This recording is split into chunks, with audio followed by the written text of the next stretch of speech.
It's state semifinal time in Oklahoma high school football. Number 1 Bixby taking on number 4 Midwest City in the Ford game of the week with a trip to the state championship game on the line. I'm Fox 33 Sports Director Nathan Thompson. I'll have your play-by-play call along with Mike Ziegenhorn. He's our analyst. Great matchup here, a rematch of the semifinals from last season. Yeah, great night for football too. Isn't it perfect? And deja vu all over again for these two teams. Bixby won it a year ago. They jumped out to a 14-0 lead. Midwest City rallied in the second half for 12, came up short. They have big-time revenge on their mind tonight. Both these teams loaded with talent, as you would expect for teams to make the semifinals. We're going to pick one player from each team, players to watch, and starting with the Spartans and Brendan Presley. Yeah, Brendan Presley, the junior, he does it all for this football team. The leading receiver, he'll run tailback, he'll return kicks, and on defense, he has more interceptions than anybody else on the Bixby Spartan team. Just a junior, but keep your eyes on him. For the Bombers, Elijah Manuel. Yeah, Elijah Manuel, one of the top defensive ends and players in the state of Oklahoma, has been offered by Memphis and Iowa State, so he's going to have his choice. They're going to hope that he shuts down his side of the defensive end tonight. Looking forward to this one, a big showdown here at the neutral side of Allan Trimble Stadium here in Jenks, America. A trip to the state championship on the line coming up in the Class 6A2 state semifinal between the Bixby Spartans and Midwest City Bombers. You're watching Game Time on YurView. Kickoff coming up.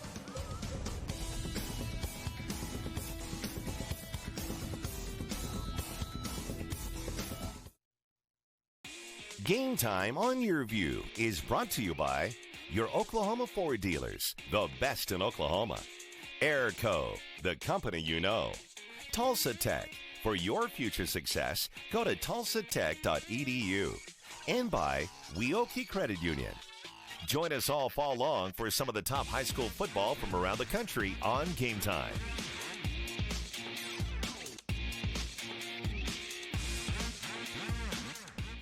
Look, if you're not the lead dog, the scenery never changes. That's why this is the view for every other full-size pickup. And this year, it's deja vu all over again. Because only the Ford F-150 gives you best-in-class torque, best-in-class payload, and you got it, baby, best-in-class towing. This is the big dog. This is the Ford F-150. It doesn't just raise the bar, pal. It is the bar. Now get 0% financing for 60 months plus $3,000 cash back on a new F-150 at your Oklahoma Ford dealer today. Weoki's new money certificate rates are incredible. Transfer money from another institution to a Weoki 35-month certificate and receive 3.05 APY. Yes, that's over 3%. And get a $100 cash bonus for new CD amounts of $100,000 and greater.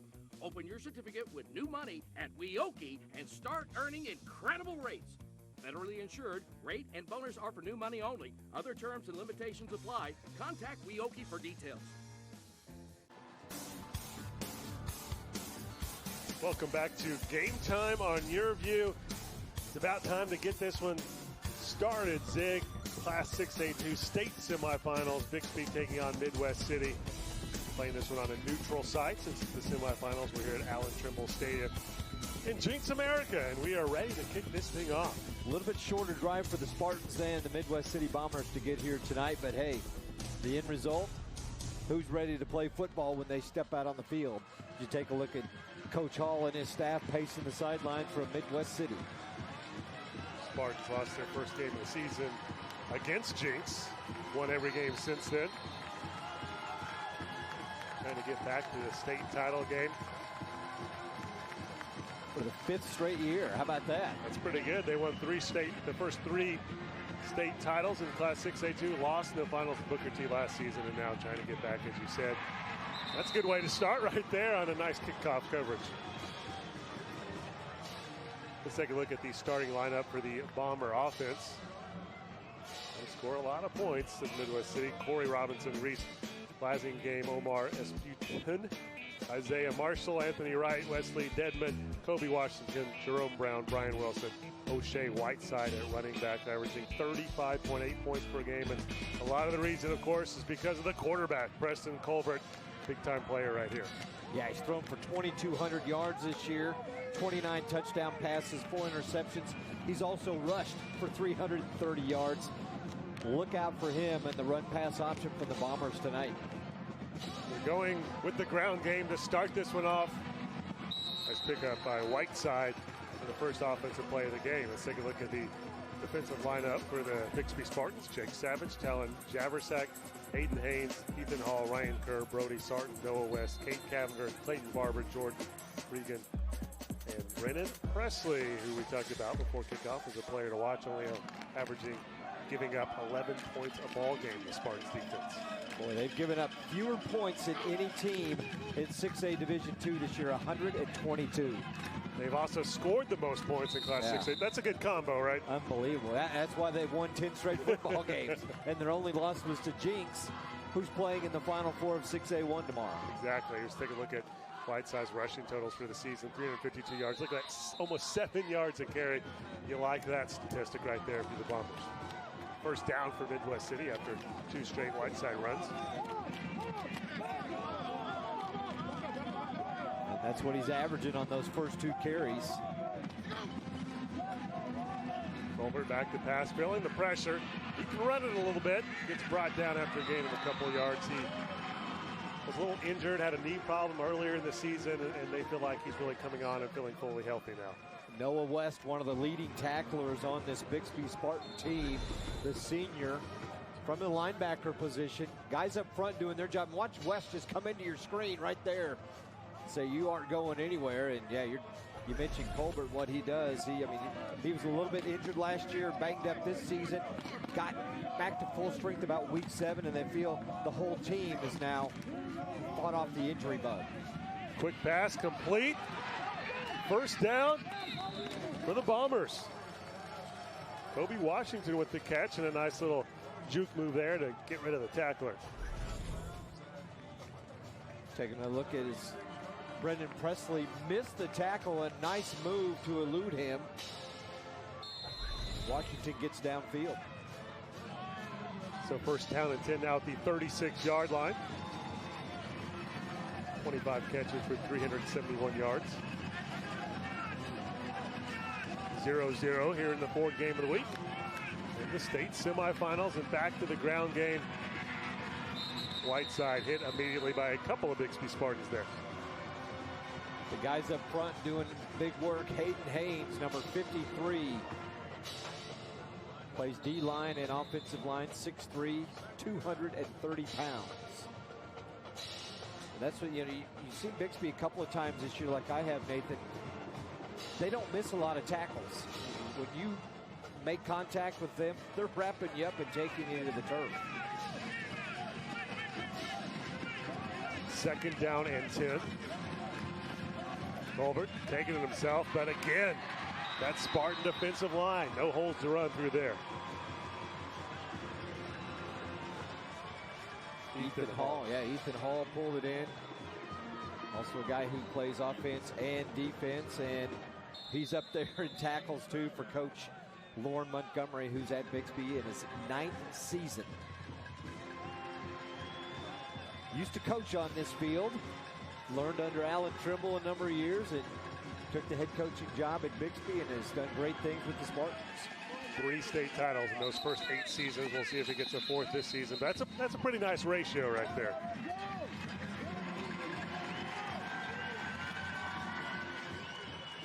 Timeout for the Bombers, and let's take a look at the keys of the game. Well, you know what today is? It's the state's birthday. It's statehood day in Oklahoma, so we're going to say stake your claim to this game. Who's going to win it? Is it going to be deja vu? What's going to happen? Is Bixby going to beat them for the 2nd straight year, or is Midwest City going to stake their claim and go on with an opportunity to win the gold ball? Sweeping down the plains, Bixby's defense is going to have to stop the run from Midwest City. That's most important. Same thing for the Bombers. They're going to have to stop Bixby's ground attack. Both teams pretty balanced offensively and defensively, and then stop the gusher of offensive points. Both teams poured up last week. Bixby scored 70 in a win over Lawton, and Midwest City poured on 56 as they beat Sepulpa. You like that? That's pretty good. Happy 111th birthday to the state of Oklahoma. The 46th state in the union. There you go. There's some more trivia. You got all kinds of trivia for us tonight, don't That's you? what I'm here for. I'm just here to educate. 3rd down and 10 now for Midwest City. Big play right here. Colbert with a little bit of running room, but he throws it deep and has a man. Whiteside with the catch. Wow, what a great play. Whiteside just blew right by the defender. It was a go route, and he flew straight down the sideline, and Culver just threw it out there for him, and he ran right under it, and the Bombers are up front. It's a great way to start, and our press box just got hit with the Midwest City flagpole, so you know the Bombers are excited about it. Stayed inbounds. Big 3rd down and 10 play, and the Bombers definitely took advantage. 6-0 with 8:49 to go on the clock in the 4th game of the week. He got matched up with a linebacker, and he made the Bixby defense play.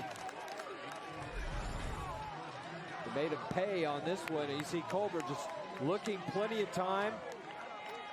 And look at the distance, the separation that Whiteside had with the defender on that play. He was a good 5 yards in front of him when he caught the football. Yeah, nice toss on the move there, too. I think we may be in line for an offensive shootout tonight between these two teams. Hey, that's fun, right? Yeah. Definitely stayed in bounds there, as you saw from all angles. O'Shea Whiteside with the big touchdown catch to put the Midwest City Bombers up 7-0 here in the 4th game of the week. That 64-yard touchdown catch. 3rd down and long there. It was 3rd and 10. Spartans were close to putting an end to that drive. And what a big change right there as we take a look at Darrell Hall, who won a state title up here in the Tulsa area at Booker T back in 2010. Correct. Yeah, it's 2 years at Booker T. Won that gold ball and then headed back over to the west side to take over this Midwest City program, and he's trying to get them a gold ball as well. They have not won a state title since 1995. Braylon Presley, the freshman. We have a flag down back here well behind the play. Be interesting to see what the call is there.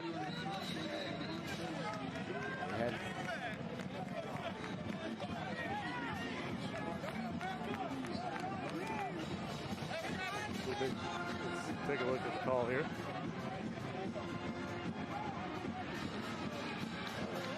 So it goes against the defense there. Add a little bit of distance to that return by Braylon Presley. We talked about Brendan Presley as a player to watch for the Spartans. That's his little brother, who's only a freshman, a big-time player. We take a look at the Bixby Spartans starting offense. Dalton Perry, Lawrence Bright, Carter Mcginnis. It's a kicking team. We'll go 15 yards first down.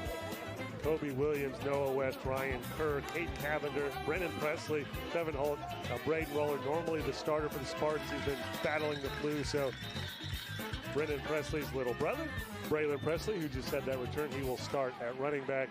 And Mason Williams, only a sophomore, but look at those numbers. What a way to start a career for the Spartans. 2,900 yards passing, 35 TDs, only 5 interceptions. That was not a good penalty for Midwest City, because look where Bixby's starting in the Bombers' territory. Williams back to pass. Gets a completion in his first attempt for a first down for the Spartans. Well, Bixby, you know, everybody thinks Bixby throws, and Kate Cavender with a reception right there. And yes, they do, but Nathan, they're really a balanced football team as far as how much they run and how much they pass. They average about 430 yards a game as an offense, so pretty good. They're pretty equal. It's about 220 to 200. So Braylon Presley gets the carry, picks up a few yards.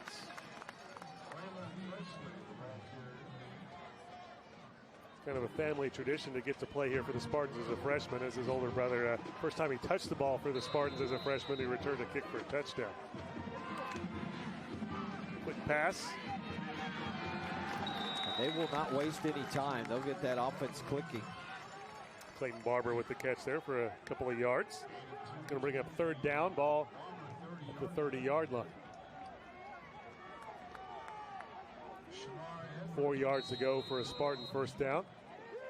Although this kind of looks like 4 down territory right at the 30. It'll be a long field goal from here.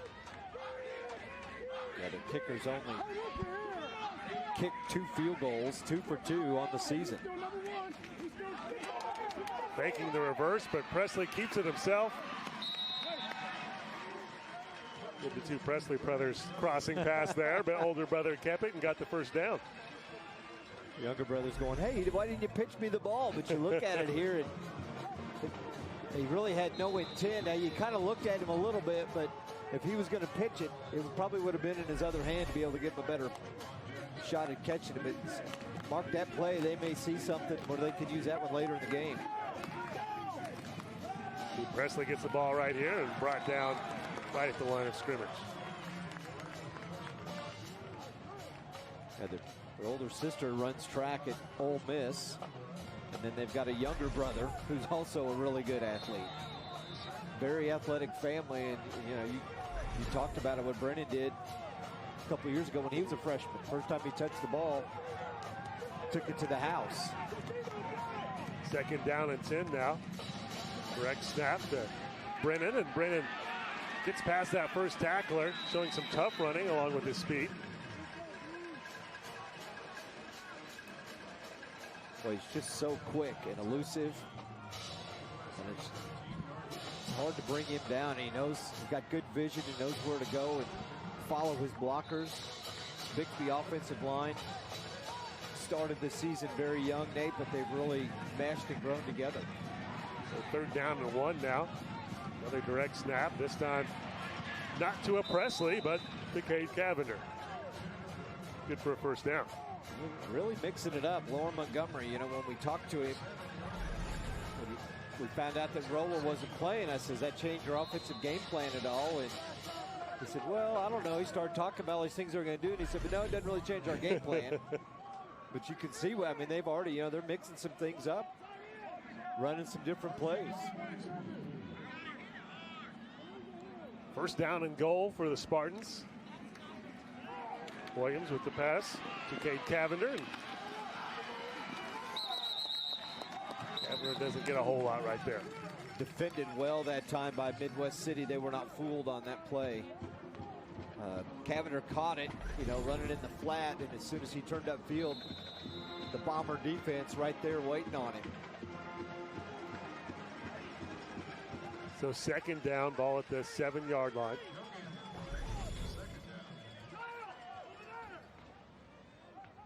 Davion Tipton, one of the defenders in there to slow him down. Mason Williams avoiding the pressure, rolling to his right, looking to the end zone. Pass broken up. Good defensive play by the Bombers. Kyle Lindsey with the pass breakup. Dangerous pass. Lucky that did not get picked off as he was looking at Presley. So 3rd down, ball at the 7. And that's one of Williams' strengths, Nate. He's got great pocket awareness. He kind of feels where the rush is, and he eludes it. And he keeps his eyes downfield looking for an open receiver. That time Midwest City was blanketing the Bixby receivers. Williams looking to his left, throws it in the end zone and incomplete. That receiver there that open for a moment but didn't get the completion. It was Cavender. He had separated from the defender. I think he got away with a push off.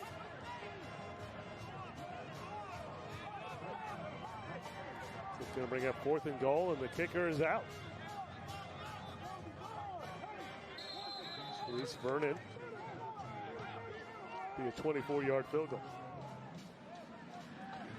On the left side hash here, so a little bit of an angle to this kick, as you can see. A great camera shot right there. No problem.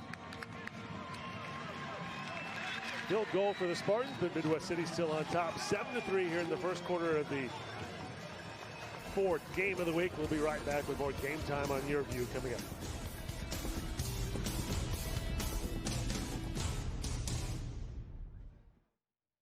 Game Time Keys to the Game are brought to you by Tulsa Tech. For your future success, go to tulsatech.edu. Join us all fall long for some of the top high school football from around the country on Game Time. Are you looking to build a career in the high-demand and high-paying field of construction? What are you waiting for? Tulsa Tech offers affordable, hands-on training and state-of-the-art facilities. Great training that can give you confidence. Get trained in fields like carpentry, electricity, HVAC, masonry, and welding.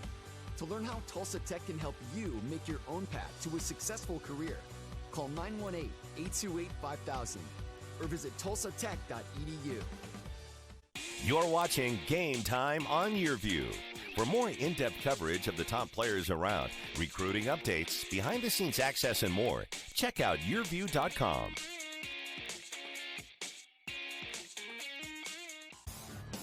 Welcome back to the fourth game of the week. 7-3 Midwest City on top of the #1 ranked Bixby Spartans here in the first quarter. Our Game Time on YurView broadcast. There's about 2 minutes left in the first quarter. They're playing up at Owasso tonight, the other side of the bracket. Stillwater and Booker T. Washington, no score in that game.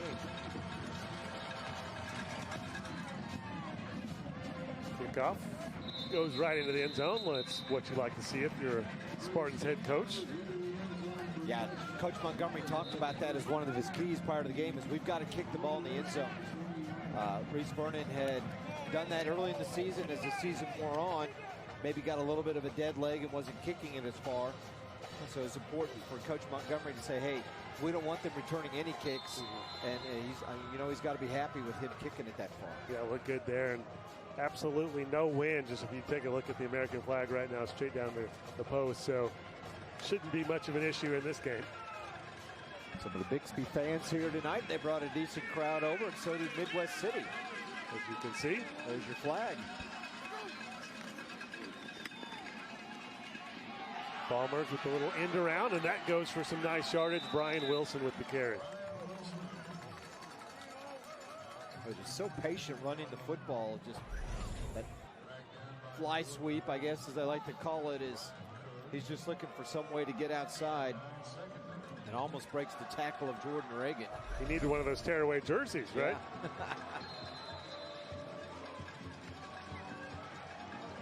That'd have been old school. Second down and 1 now for the Bombers, and Colbert back to pass, rolling to his right, looking downfield, plenty of time. Going again for Whiteside, but incomplete. It's going to bring up 3rd down and 1 now. Of course, the last 3rd down Midwest City had, they got a 64-yard TD completion. So, career-wise, Colbert's thrown for better than 7,100 yards in 3 seasons. Pretty impressive. Add some on to that tonight. 3rd down and 1, under 5 minutes to go here in the first quarter on Game Time on YurView. Colbert keeps it himself. Does not get the first down. It doesn't look like he pushed late, a nice push late, but he is going to be very close. Wow. Looked like the Spartan defense had him stopped short, and a late push by Colbert. Going to give him the first down. Yeah, look at this. Look at this. Going forward there at the last second. How he did that, that's pretty impressive, and stretch it out. Wow, he had 4 or 5 Spartans on him and managed to go forward another yard or so. That's talking to Coach Hall before the game, too. He said, hey, we want this. This is still a bad taste in our mouth from what happened last year when we lost to them and they played on the other side of the state and lost 14-12. So they've got revenge on their mind, and they want to go on to the state championship game. Barely got that first down as the ball's placed at the 30. Complete pass and a gain of about 7 or 8 yards. That ball hung up there a long time. It gave time for Clayton Barber, the defender, to run over and get it. And then Wesley Dedman, the nice catch, fighting for extra yards. Every yard's going to be so huge in this one, as you saw in the last play before that by Colbert. 2nd down and 2. Official timeout with 3:47 to go on the clock here in the 4th game of the week. This is a West Side officiating crew. A little equipment malfunction there. Chris Mallow, the head referee, the gentleman in the white cap.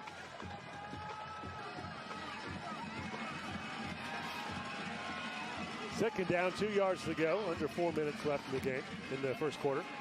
Whiteside hit hard and gains maybe a yard there. Going to bring up another third down and short for the Midwest City Bombers. And a whole lot of running room up front that time as they tried to go off that left tackle spot. Bixby filling the hole. See right there? Looked like he was supposed to go up the middle, saw the hole over the left tackle, and then it just filled real quick with white jerseys.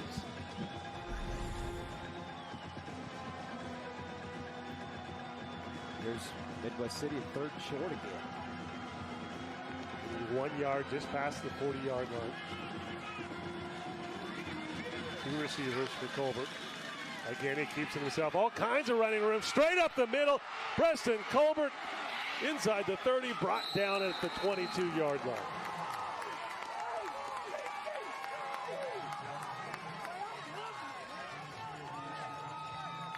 I think it looks like about a 39-yard run for Colbert. And Bixby on that right side defensively, Nate, it looks like everybody kind of went in, and that just left that whole left side of the offense wide open. He just took off. Ball at the 22-yard line, 1st and 10 for the Bombers. Colbert has been impressive so far, throwing and running. He's got 2 receivers. And Whiteside in the backfield with him, and Colbert back to pass. Rolling to his left, takes it himself. Ball is loose. Spartans recover. Big break for Bixby as Noah West just picked that ball up on a bounce. Wow. You can't fault Colbert. He's trying to make something happen. He's feeling it as far as what he's doing offensively. Couldn't see if someone punched the ball out or stripped him as they were trying to tackle him. See him rolling, nobody open downfield. He's holding it a little bit loose right there, away from his body. Looked like Ethan Hall knocked that out. When Hall hit him, the ball comes flying out, and then West, maybe a face mask there at the end. They could have tacked on another 15. But right here, he's got the ball too far away from his body, and the helmet.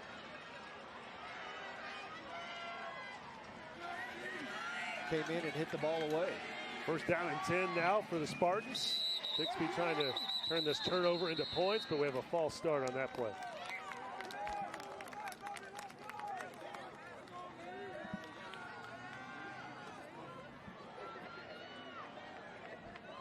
Coaches always talk about it. Turnovers are huge in any game, especially when you've got Midwest City had the momentum. Their offense was clicking. They were moving down the field.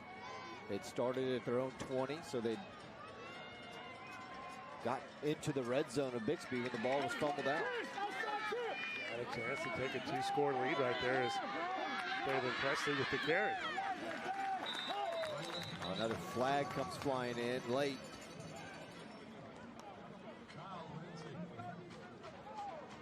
Kyle Lindsey makes the tackle for Midwest City. Back-to-back penalties, that's...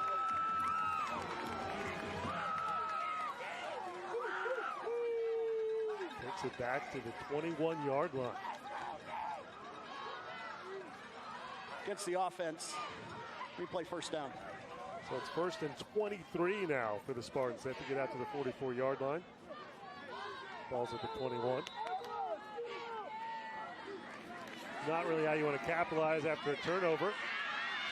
Picking up some of that penalty yardage right there in the completion to Kate Cavender. Cavender was gang tackled there by 5, 6, 8 players. Once he caught it, nowhere for him to go.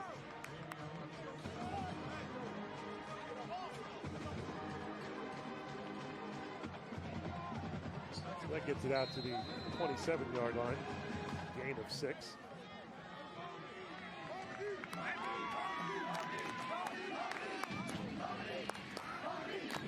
Williams back to pass again. All kinds of time, throws it over the middle. Presley with the catch, 1st down and into Bomber territory.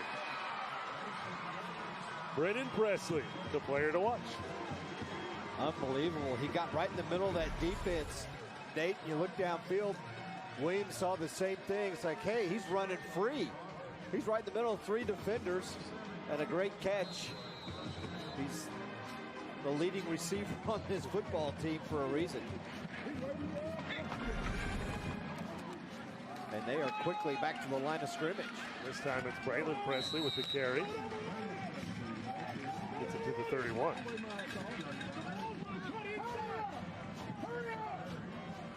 And just like that, Bixby looking at a 1st and 15. 2 plays later, they got a first down, and they're into Midwest City territory. Another official timeout.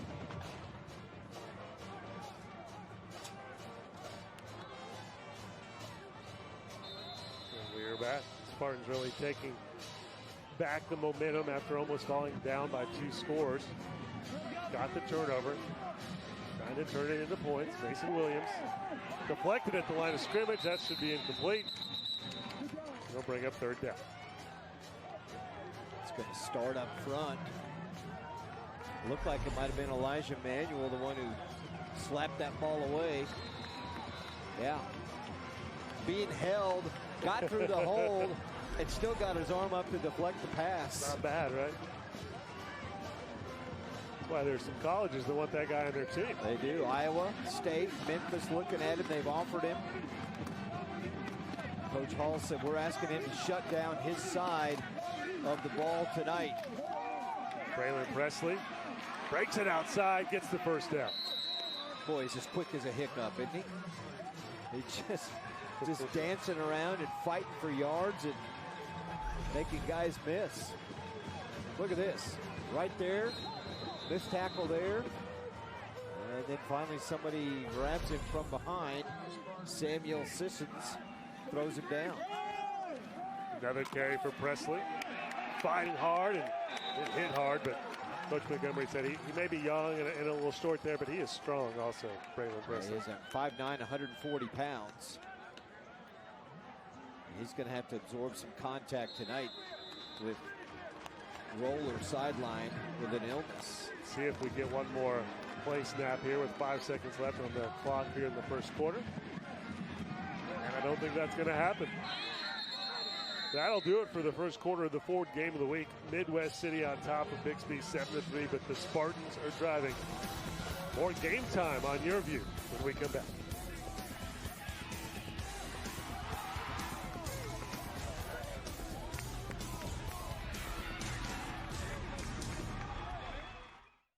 Look, if you're not the lead dog, the scenery never changes. That's why this is the view for every other full-size pickup. And this year, it's deja vu all over again. Because only the Ford F-150 gives you best-in-class torque, best-in-class payload, and you got it, baby, best-in-class towing. This is the big dog.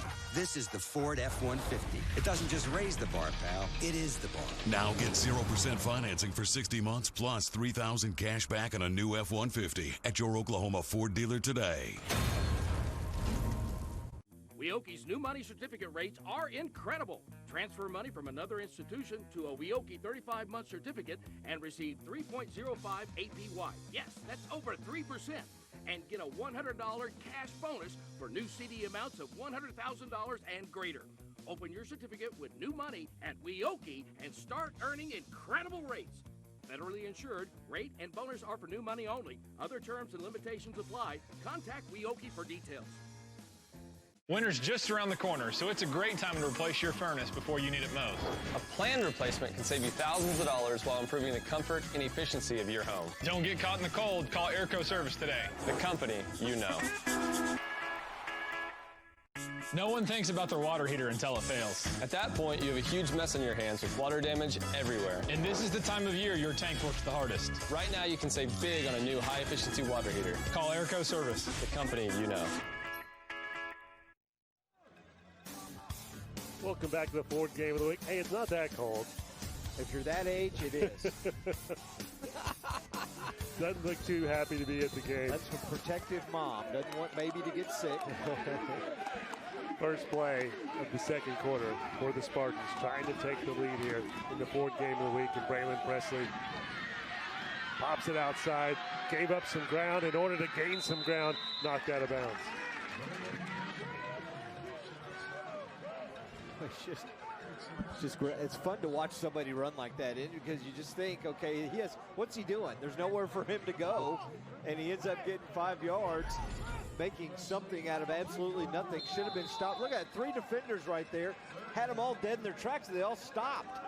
They're waiting for him to decide what he's going to do. They've got to go and attack and force him to do something else. 3rd down and 4 for Bixby. It's Presley again. Again, pops it outside, but this time hit for no gain, or a little bit of a loss right there. 4th down, ball at the 20. Big decision for Lauren Montgomery. That time, maybe he probably should have cut it up inside, had a little bit of extra room. Could have got some yards. See right there, he stopped and danced it out. Could have gone straight ahead. Looks like the Spartans are going for it here. 4th and 5 here early in the second quarter of the 4th game of the week. Brennan Presley now back there in the backfield with Mason Williams. And Williams back to pass. He's got some time over the middle into a crowd. Incomplete. Bomber football. I know what Williams was wanting, a touchdown, but almost just get the 4 or 5 yards and keep the drive alive. There's a big, huge open area out on the left side, but there wasn't a receiver that they kind of both cleared the area. You see one Spartan receiver, you see about 3 or 4 defensive players for the Bombers. Too many defenders right there. Pass was too high, and they turned it over on downs. Clayton Barber was the intended receiver. And the fumble does not hurt the Bombers at all, other than flipping field position.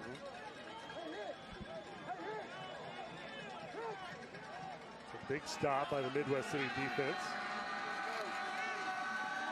Now the offense is trying to expand that lead, but Colbert throws it up. He got lucky there. I think he was just trying to throw it out of bounds, but he didn't get it there.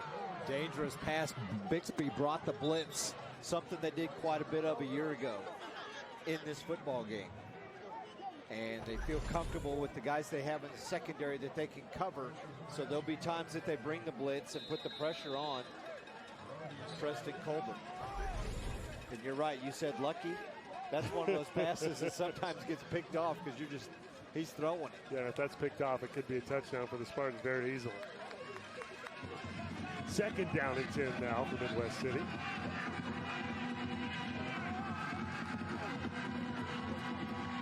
Colbert keeps it himself. Gets the 1st down, still going, slides out just short of the 40-yard line.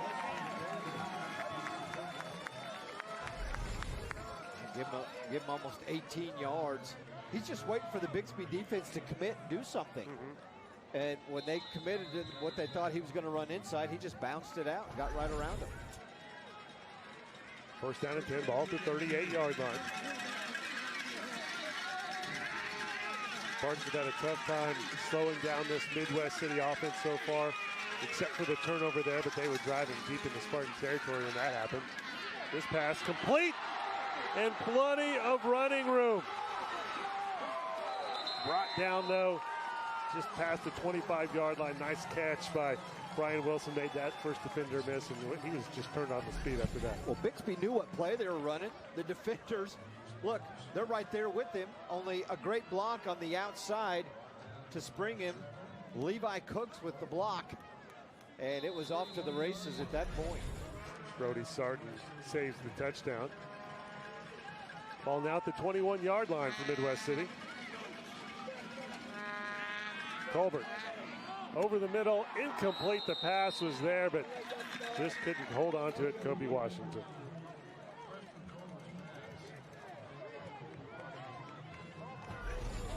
Take a look at this one. I know Toby would like to have this one back, as hits him there in the hands on the sliding catch attempt. Colbert had plenty of time to stand back in the pocket and throw, and maybe a little bit low. Probably saw the defenders out there trying to keep it away from them. So 2nd down and 10 now. Ball still at the 21.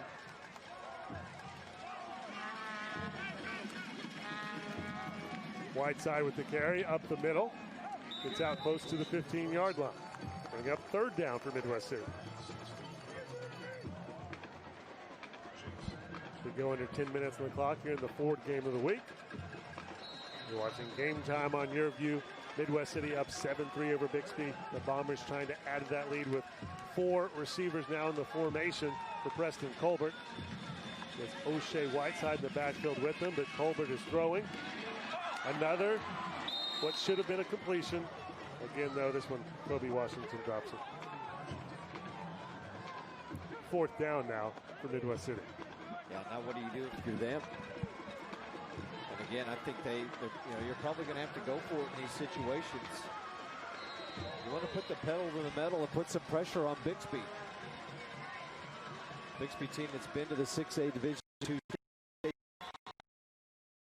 then they won 3 before falling to Booker T a year ago.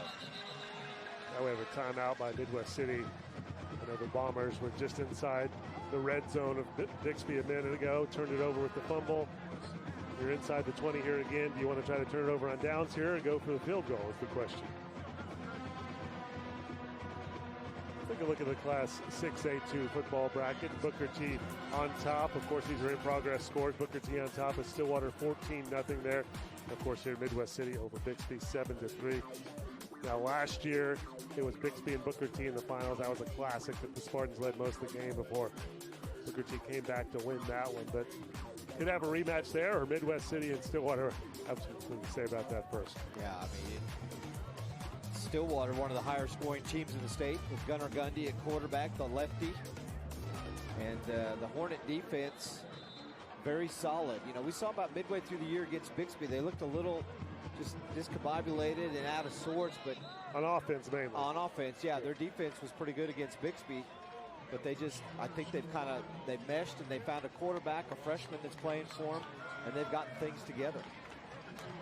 And he is fast. Actually, in that Bixby game, he caught a pass on a little trick play by Booker T for probably, I believe, the biggest gain of the ball game. So 4th down, Bombers still going for it right here.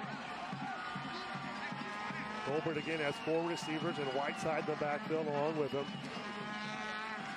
Colbert back to pass, has some room, hit and falls forward for the 1st down. It's really been their most successful play of this ball game besides that 64-yard bomb for a touchdown on the first drive, but Colbert's had a lot of success running the football in this one. 6 foot, 200 pound, and he's solid as a rock. Look at this, he just bounces off 2 Bixby defenders. Great run. And he gets the 1st down. 1st and goal now, ball at the 9-yard line. Bombers already up 7-3. Tack another touchdown onto that lead. Colbert rolling left, again running room. Not sliding on that one, taking on the tacklers. And we have a penalty flag going to be on the Spartans. Yeah, it's probably a face mask.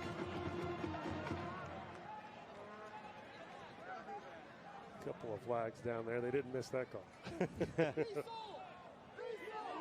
Colbert does not shy away from contact at all either, does he? No, he just lowered his head there and went right at the tackler.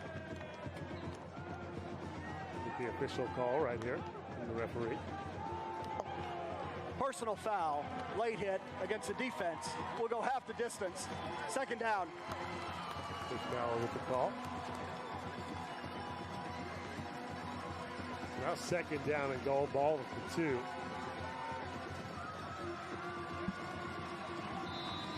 Instead of Whiteside back in there, running back at Billy Cooks. Cooks gets it, makes a tackler miss in the backfield, and then gets into the end zone. Well, they had him, and he just sidestepped the tackler. Just kind of jumped to his right, and then straight up the gut into the end zone. And the Bombers are out front big time in this one, Nate. 10-point lead right now. Look at this. Whoop. Just step around the tackler and jump into the end zone. Great drive by Midwest City. 13-3, pending this extra point with 8:54 on the clock. Here in the Ford game of the week. You're watching Game Time on YurView. Extra point is up. And good. 14-3, Midwest City on top of Oh, there's a flag on the play right here. It's going to be running into the kicker. It's going to be a penalty against Bixby, so Midwest City will get to kick off across midfield.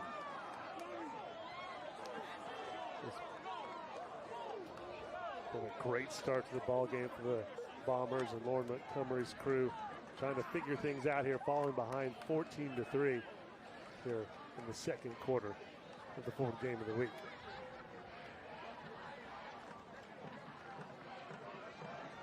Kicker against the defense.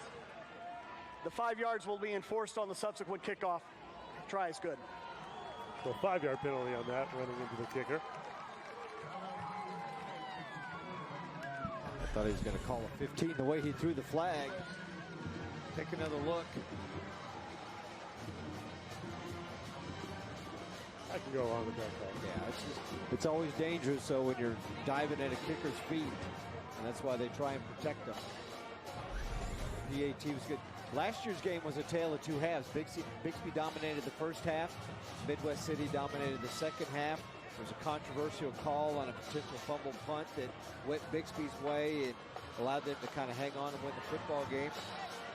And now Midwest City's got a little fire in their belly for this one because they were not happy with the way the game ended a year ago. They thought they should have been the ones battling Booker T for state. They obviously got to be happy now, up 14-3 here in the second quarter at Allan Trimble Stadium here in Jenks. Jenks, America. They turned the Christmas lights on this week, didn't they, in downtown Jenks? I think they did. I saw them on the Riverside as well. Big hit on the return. Clayton Barber with the return on that one as Midwest City did one of those short high kicks. Are you talking about on the Riverwalk area? Yeah. Yeah, we saw that when we were going across the bridge. Well, take a look at their last scoring drive, and the big play was right here as Colbert hits his wideout, Brian Wilson, almost into the red zone. And then on a fourth down, just muscles his way through the Bixby defense, got 6 yards. Needed a little more than 5, and then the touchdown right up the gut.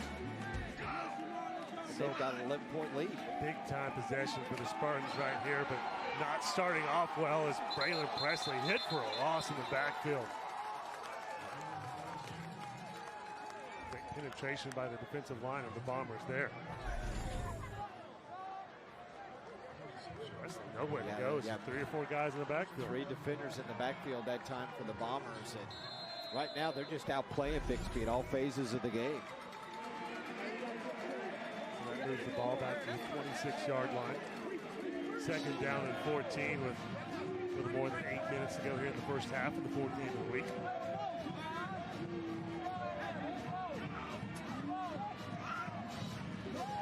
Williams back to pass as we have a flag. It looks like it's going to be an interception, though. I think that flag was on the Bixby offense, so that's going to be declined. Yeah, they were not completely set. But what a catch in the secondary of Tremont Jackson. Wow. It's an illegal shift against Bixby, and that's going to be declined. And second turnover on the night. First turnover for the Bixby Spartans.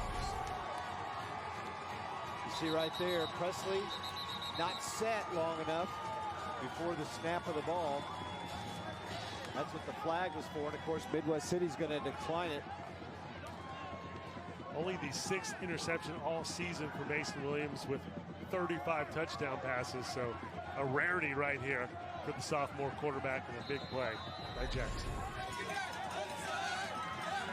Oh, they're singing if they're a Bomber fan right now, already up 14-3 with the ball after a turnover. They're really happy. Yeah, having a good time. Said Midwest City won the state title back in '95. Last non-Tulsa area team to win a state title in the state's biggest class before that Jenks Union run from 96 on in Owasso last year. And you can include 6A2 in that also with Bixby and Booker T winning all those. False start against the offense. 5 yards, still first down. So Midwest City, the last West Side team to do it. And they were a runner-up in 96 to Jenks when Jenks started that big run. In fact, both teams, these teams on the field tonight have been a runner-up 8 different times. Wow. So They know what success is on the football field. Bixby's just tasted it a little bit more in recent years with the 3 state titles. Ball now at the 32-yard line. First down and 15 for the Bombers. Preston Colbert has had a great game so far, except for that one fumble. Really successful at running the ball, but only picks up a couple of yards right there. Had a false start. It looked like they were going for gold on that first play when they got the false start. It was going to be a reverse wide receiver, reverse pass downfield. I think Colbert would probably be a pretty good wide receiver, don't you think? Yeah. So maybe they were going to throw it back to him. 7.5 minutes to go here in the first half of the fourth game of the week. Second down and 13 for Midwest City. Momentum on the Bomber side, up 14-3.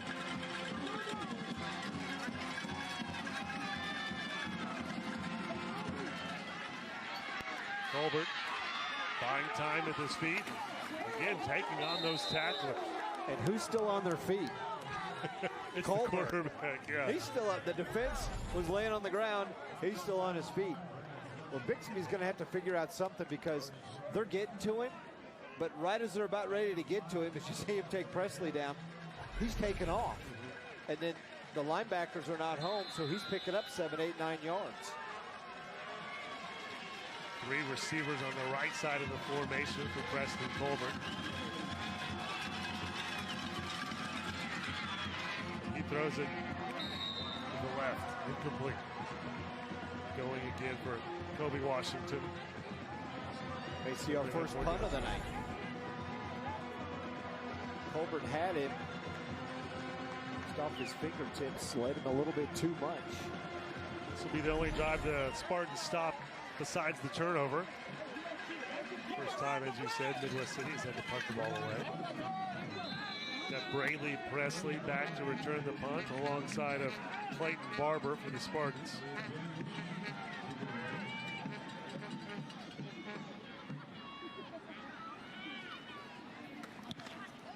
Punt is up. Goes out of bounds. About the 30. Mark that all the way at the. He's walking forward now. He tricked me for a second. He had a starting point. Ball at the 34-yard line, so a huge stop. Spartan defense really needed to come up big there, and they did. The offensive coordinator for Midwest City is a guy by the name of Paul Hicks. He at one time was an assistant at Bixby. In fact, Lauren Montgomery's first year at Bixby, he was his offensive coordinator.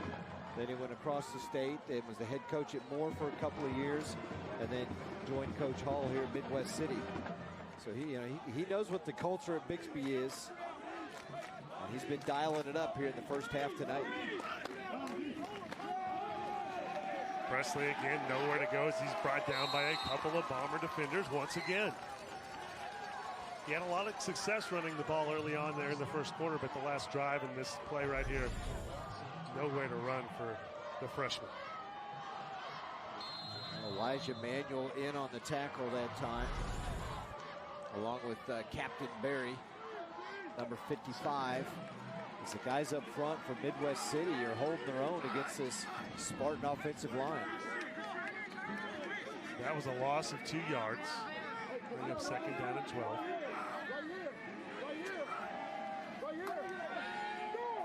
Williams with some time. Completes it to Braylon Presley, and he's out of bounds.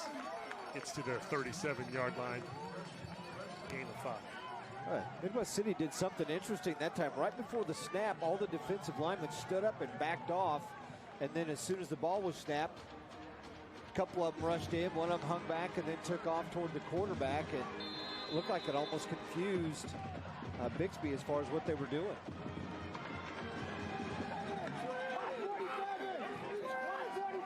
Third down and 9 now for the Spartans.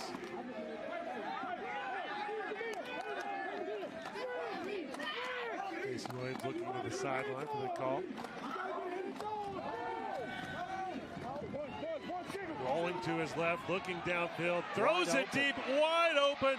Clayton Barber makes the catch, makes a tackler miss, spins out of bounds inside the 5-yard line. Huge play for the Spartan offense. Clayton Barber with the catch. Well, some type of mix-up in the Midwest City secondary. As soon as, right about there, he sees Barber's wide open, and Williams has to stop and set himself. Barber actually had to slow down and wait for the football, and then he's got his team in the red zone, and a good combination, 61 yards between those two as they hook it up. Ball at the 3-yard line, 1st and goal for the Spartans. Bixby needed that and needs to get in the end zone here. Cavender takes the direct snap and brought down just short of the goal line there, about the 1-yard line. Cavender said, "Feed it to me again, coach." He wants the touchdown. And Bixby is in danger, Nate, of their offense had kind of sputtered here in the first half. Direct snap again, and this time a touchdown for Cade Cavender. He wanted the ball, and they gave it to him on the second try from 2 yards out. Everything just kind of bottlenecked right in the middle. You see the hole there as he waits for the H-back to step in front of him to make that last block he needed to get in the end zone. And what a difference in momentum. Midwest City up 14-3 with the ball. Spartan defense gets a stop on the Bombers. 3rd and 8. Complete the big 61-yard pass, and then 2 plays later into the end zone, and now it's 14-10. Bixby claiming that momentum back, but Midwest City still on top. 14-10 to score here in the second quarter of the 4th game of the week. More Game Time on YurView after the break.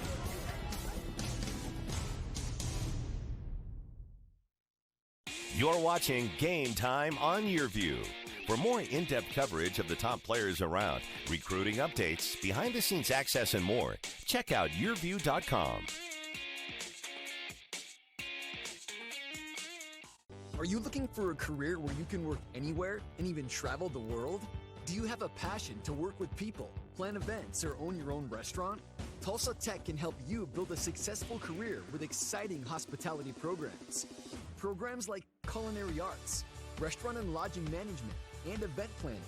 Make your own path to a successful career you love by calling Tulsa Tech at 918-828-5000 or apply online at tulsatech.edu. Game Time Keys to the Game are brought to you by Tulsa Tech. For your future success, go to tulsatech.edu. Join us all fall long for some of the top high school football from around the country on Game Time. Welcome back to the 4th game of the week. Midwest City on top of Bixby 14-10 in this rematch of the state semifinals from last year. This again the state semifinals. Spartans won last year, but the Bombers on top so far in this one here in Jenks at Allan Trimble Stadium. This one's close now. Bixby or Stillwater Booker T tied up at 14. Just a couple minutes before half. You know, I kind of mentioned before we went to break, and you said the same thing in the break. Bixby was in danger of not doing anything. I mean, their offense at first possession marched downfield. They got the field goal out of it. But since then, they just kind of sputtered a little bit, and maybe that'll spark them as we get the last 5 minutes here in the first half. Another kickoff into the end zone. No problem for Reese Vernon as he gets it in the end zone again on the kickoff. We'll take a look at the scoring drive for the Spartans. Now Mason Williams looking. Oh, here I go. I got to run out of the pocket. Top pocket. I got a receiver wide open. And it's Barber who catches it and gets it in the red zone inside the 10-yard line. And then the short run by Cade Cavender from 1 yard out. Took him a minute and a half and 5 plays to get downfield and make it a 4-point game.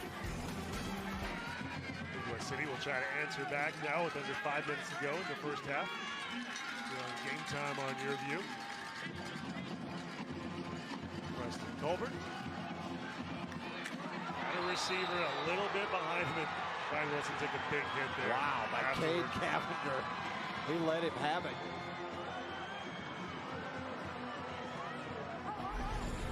Flexing his muscles after that big hit. That was a great play design. If Colbert leads him a little bit, that might be a touchdown because Cavender was in. There was no way. If he's a step ahead of him and gets by, he might still be running. It was just enough behind him where he had to slow down a little bit, and that allowed Cavender to get in there to pop it. Second down and 10. Colbert keeping it himself. A little bit of running room, gains 4 yards in the carry.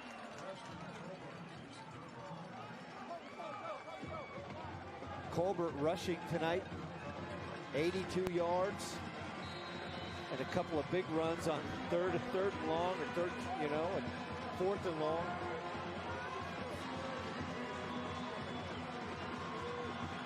Here's another chance right here at 3rd down and 6. Spartans just stopped the Bombers last drive and then scored a touchdown to cut the lead to 4, trying to stop the Bombers again right here. Colbert had a lot of success running, as we said, but brought down short. It's going to be another stop, back-to-back stops for the Spartan defense. They kind of seemed to step it up, and you were saying earlier that they really needed to find a way to handle his running game as they've gotten pressure. He seemed to beat them for first downs, but the last 2 drives, they've done a good job. Well, they're still being aggressive, but they're not being overly aggressive. And they're waiting. They know their defensive backs can cover in the secondary. And they looked like they sent about 5 or 6 that time, and they filled all the gaps and all the holes. So he couldn't get through. Bixby does not have a return man back. They're looking for maybe a fake punt right there with 4th and 2. Just gonna let this one bounce into the 30-yard line. Going to be down about the 23, so that's where the Spartans will start this drive here with 3:13 left on the clock. Here in the first half of the Ford Game of the Week, Class 6A2 state semifinals. Number 1 Bixby taking on number 4 Midwest City. Bombers have had the lead in this one ever since scoring a touchdown on the opening drive of the ball game, but it's down to a 4-point lead right now after the Spartans just scored on that 1-yard touchdown run by Cade Cavender. Spartans with a chance to take the lead going into the half. Bixby still with all 3 timeouts, so plenty of time for the Spartans with 3:13 on the clock. 4 receivers for Mason Williams. But it's Braylon Presley with the carry, and he gets some running room, takes it out to the 30-yard line.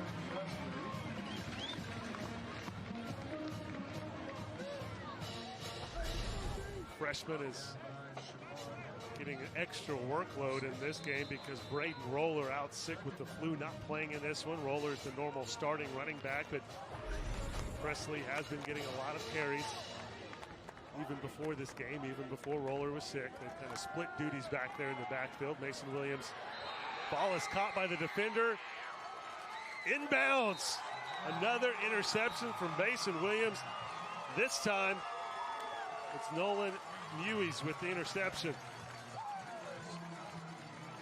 Big turnover. Spartans with a chance to take over the lead for the first time in this ball game, but gets the INT as we take a look at the replay. Looks like 1 foot inbounds. Nice camera work right there. Good call by the officials. Ball now at the 39-yard line as we take one more look. Can't see his foot right there. Tough to see, but I think the officials got that one right. So the Bombers starting this drive on the 39-yard line after the INT. Preston Colbert keeps it himself, turns it upfield, picks up about 7 yards on that carry, maybe 8.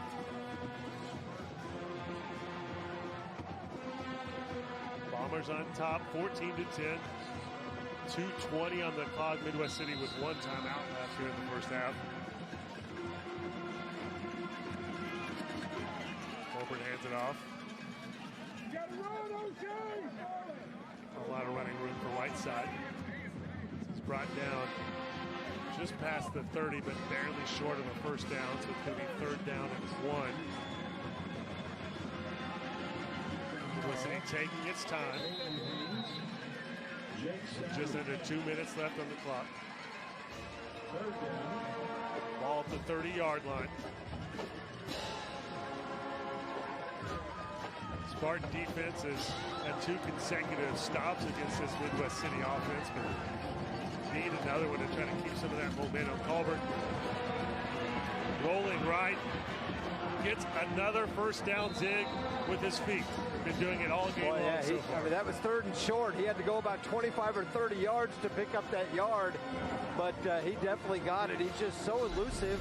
Bixby brings a linebacker at him, and as soon as they do that, he just takes off to the outside. There's nobody out there to slow him down. So first down and 10.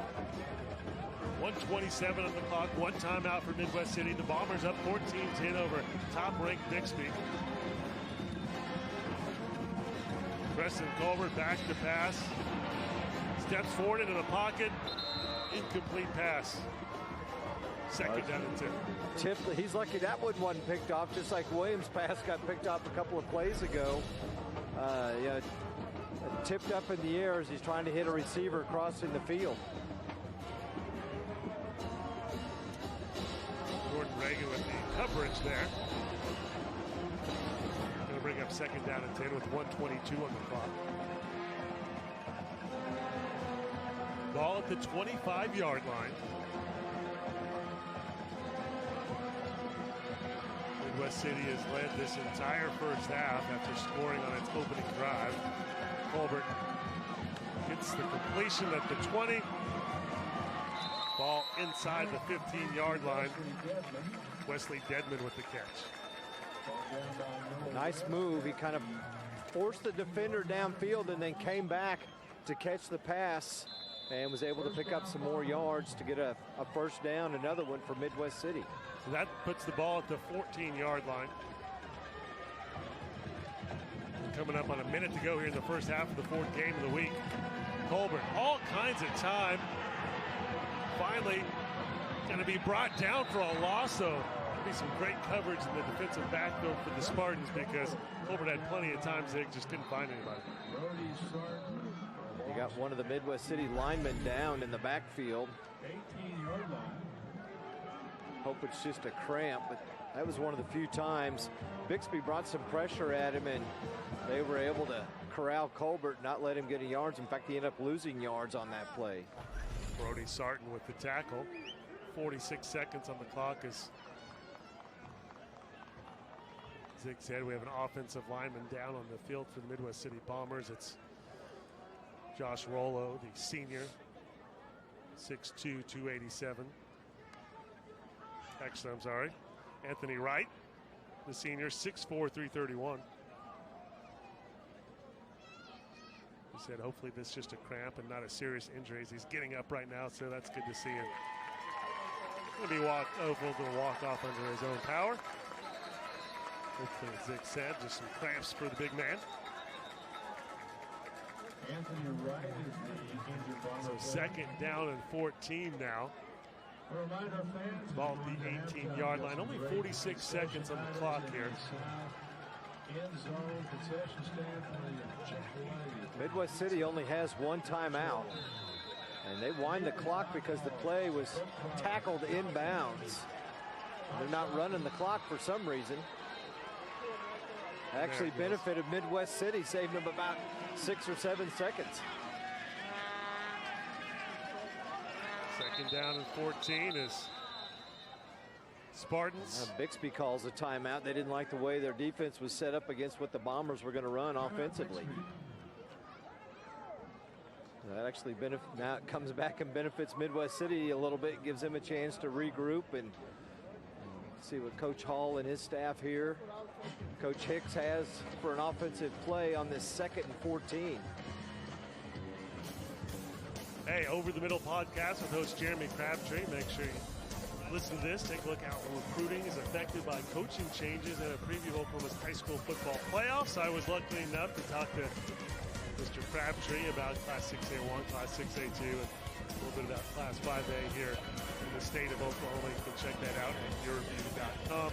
Always fun talking to Jeremy Crabtree about high school football and covering the recruiting game for a long time, so definitely knows what he's talking about. Hey, how about Les Miles? All signs are saying he's going to be the next head coach at Kansas. maybe Kansas will now come start getting back into Oklahoma and recruiting. They used to come get kids from Jenks, from Bixby, from Union, from this part of the state all the time, and they haven't been doing it. And since Les is familiar with this part of the country, maybe we'll see his Kansas staff down here. Yeah, Chris Harris from Bixby had a great career for them, and now with the Denver Broncos, as Colbert throws it into the end zone, pass is broken up, incomplete. Well, he had the receiver, and I think that's third pass tonight that Washington's had a chance to get, Nate. He hadn't been able to come down with one. 3rd down and 14. Spartan defense trying to make it 3 straight stops against this Midwest City offense. 30 seconds on the clock, 14-10, Bombers on top.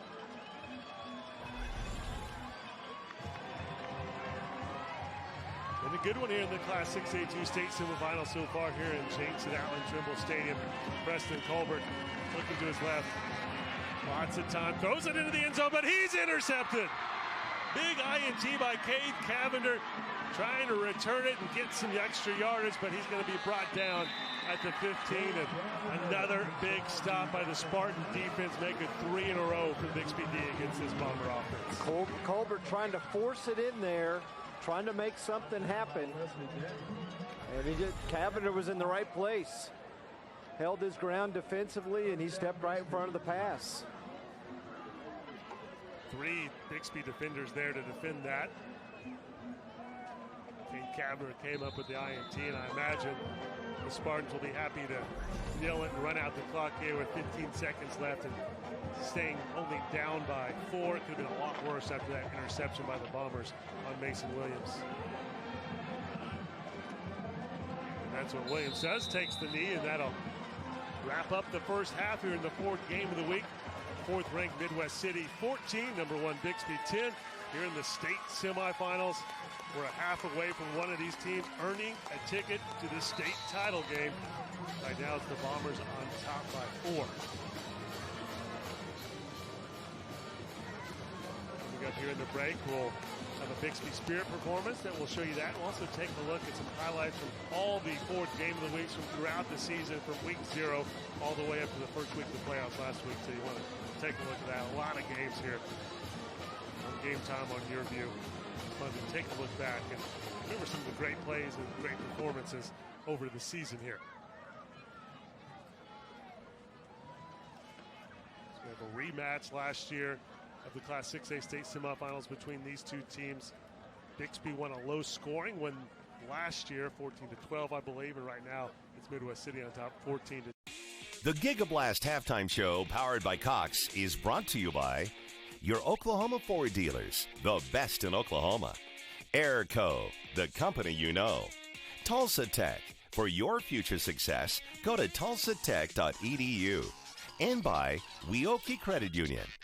Join us all fall long for some of the top high school football from around the country on Game Time.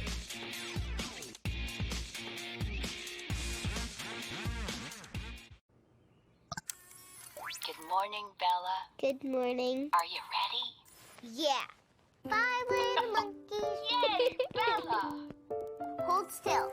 Almost done. Oh, Bella, I really love playing with you. Thanks, Grandma. I really like our visits.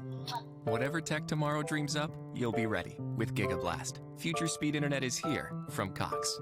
If you want a car from a company that's been building them for 115 years, get a Ford. If you want Waze and Amazon Alexa compatibility, get a Ford. If you want a car that doesn't have any of that, get anything but a Ford. Otherwise, you're gonna want a Ford. Right now, get 0% financing for 60 months, plus $3,000 cash back on a new F-150 at your Oklahoma Ford dealer today. It's that time of year to get your furnace checked. That's right, and our trouble-free guarantee makes it easy. If your furnace breaks down this season, this tune-up's on us, so call Airco Service today. The company you know.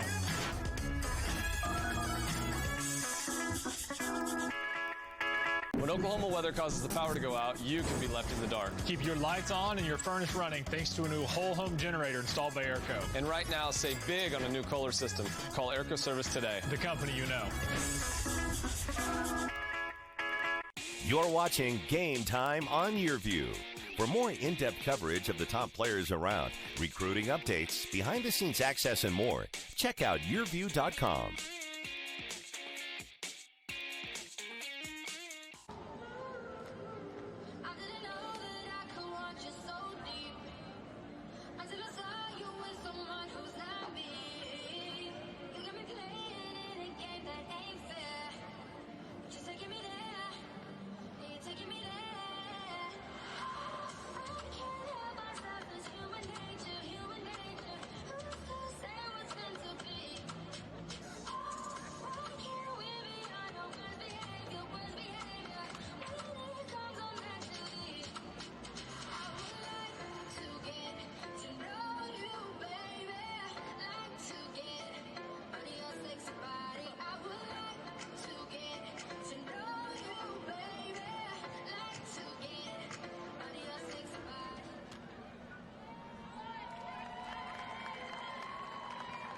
Bixby Varsity Dance Group.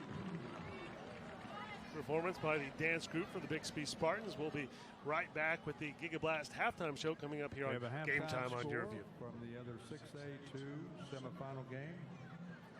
At the half, Booker T. Washington 24.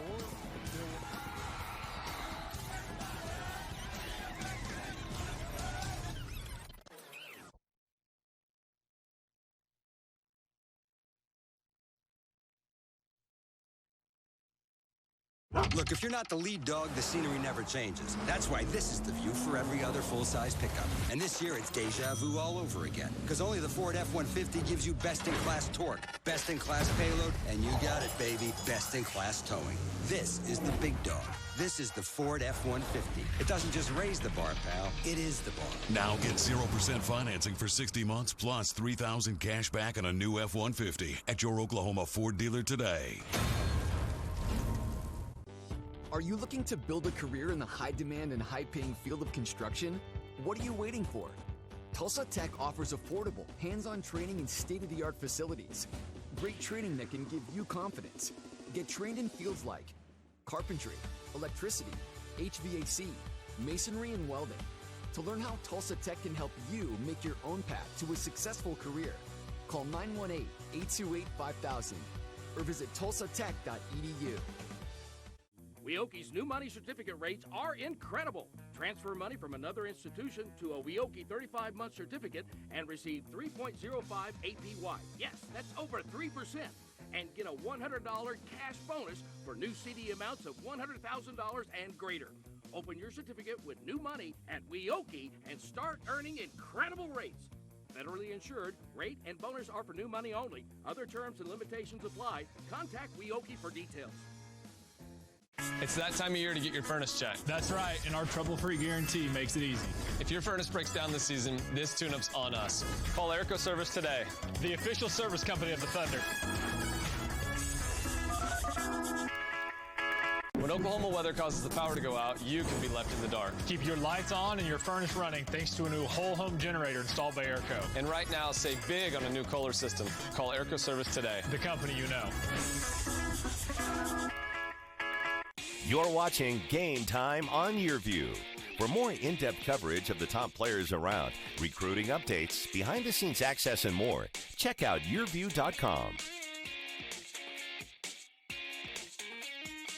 Ford game of the week in the Class 6A2 state semifinals, and we've had lots of great Ford game of the week throughout the season, starting with week 0. We want to take a look back at some of the good plays and good performances. Week 0, the Ford game of the week was in Owasso. Rams hosted Bentonville West High School out of Arkansas. This 75-yard hookup between Will Keeney and Trey Goins was a big play as Owasso came back from a 31-14 third-quarter deficit to beat Bentonville West 56-40. That was kind of crazy the way that game went, wasn't it?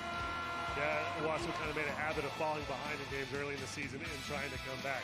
Then on Saturday night, Midwest City was at Bentonville to take on Bentonville Tigers. Midwest City's Billy Cooks III went left and got to the corner for the touchdown. give Midwest City a 28-25 win in overtime, and now we see the Bombers here tonight.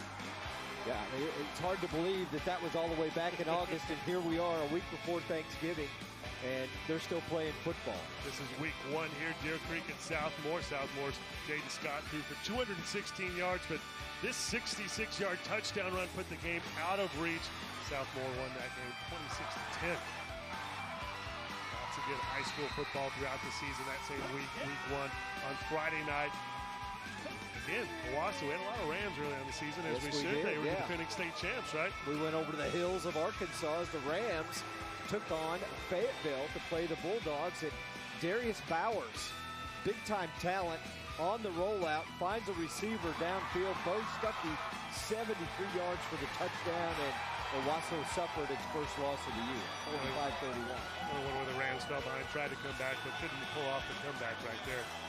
And then week 2, hey, backyard bowl. You can't beat the backyard bowl in week 2 of the season, as we have Jenks taking on Union over there at Chapman Stadium, where they will play again in the state semifinals tomorrow at 1 o'clock. Ian Corwin finds Julian Clark for a 73-yard touchdown. Jenks won the backyard bowl 27-10. It was a sweet win for Noah Hernandez and the Trojans, as we take a look at the celebrating for Jenks, holding up that Mid-First Bank Backyard Bowl trophy. Shape of big things to come for Noah Hernandez throughout the season. And then week 3, Norman and Moore got together at Moore School Stadium. Moore's Daniel Highshaw Jr. connects with Dylan Buckheit, a 40-yard touchdown. Those two would team up quite a bit all season before falling in round 1 of the playoffs to Broken Arrow last week. And the Moore Lions competed with Norman Tigers 14-7. Week 4, Edmond Santa Fe versus Edmond Memorial, a rivalry game right here. Santa Fe, Hannon Hansen. He's going to pass it to Trace Ford, who is a defensive lineman / receiver. That's a great combo, right? He's going to go to the Oklahoma State Cowboys. 52-yard touchdown pass. Santa Fe 42, Memorial 7. The Wolves get the win. He's a talent on both sides of the football. Then on a rainy Friday night in Tulsa, man, this is when it rained for like 3 straight days. They were building the arcs and everything else. Didn't matter for Union's Darius Boone as they took on Owasso. 314 yards, 3 touchdowns, including this 54-yarder right here up the gut. 21-0. Union wins it over the Owasso Rams. Both those teams are in the state semifinals on opposite sides of the bracket. Week 5, Edmond Memorial and Westmore. Westmore sophomore quarterback Dayton Wolf. The snap as the screen pass to Chris Oliver. 72 yards later. How's that for a screen pass? Goes all the way to the end zone. Jaguars 7-0. Westmore won this one 37-6.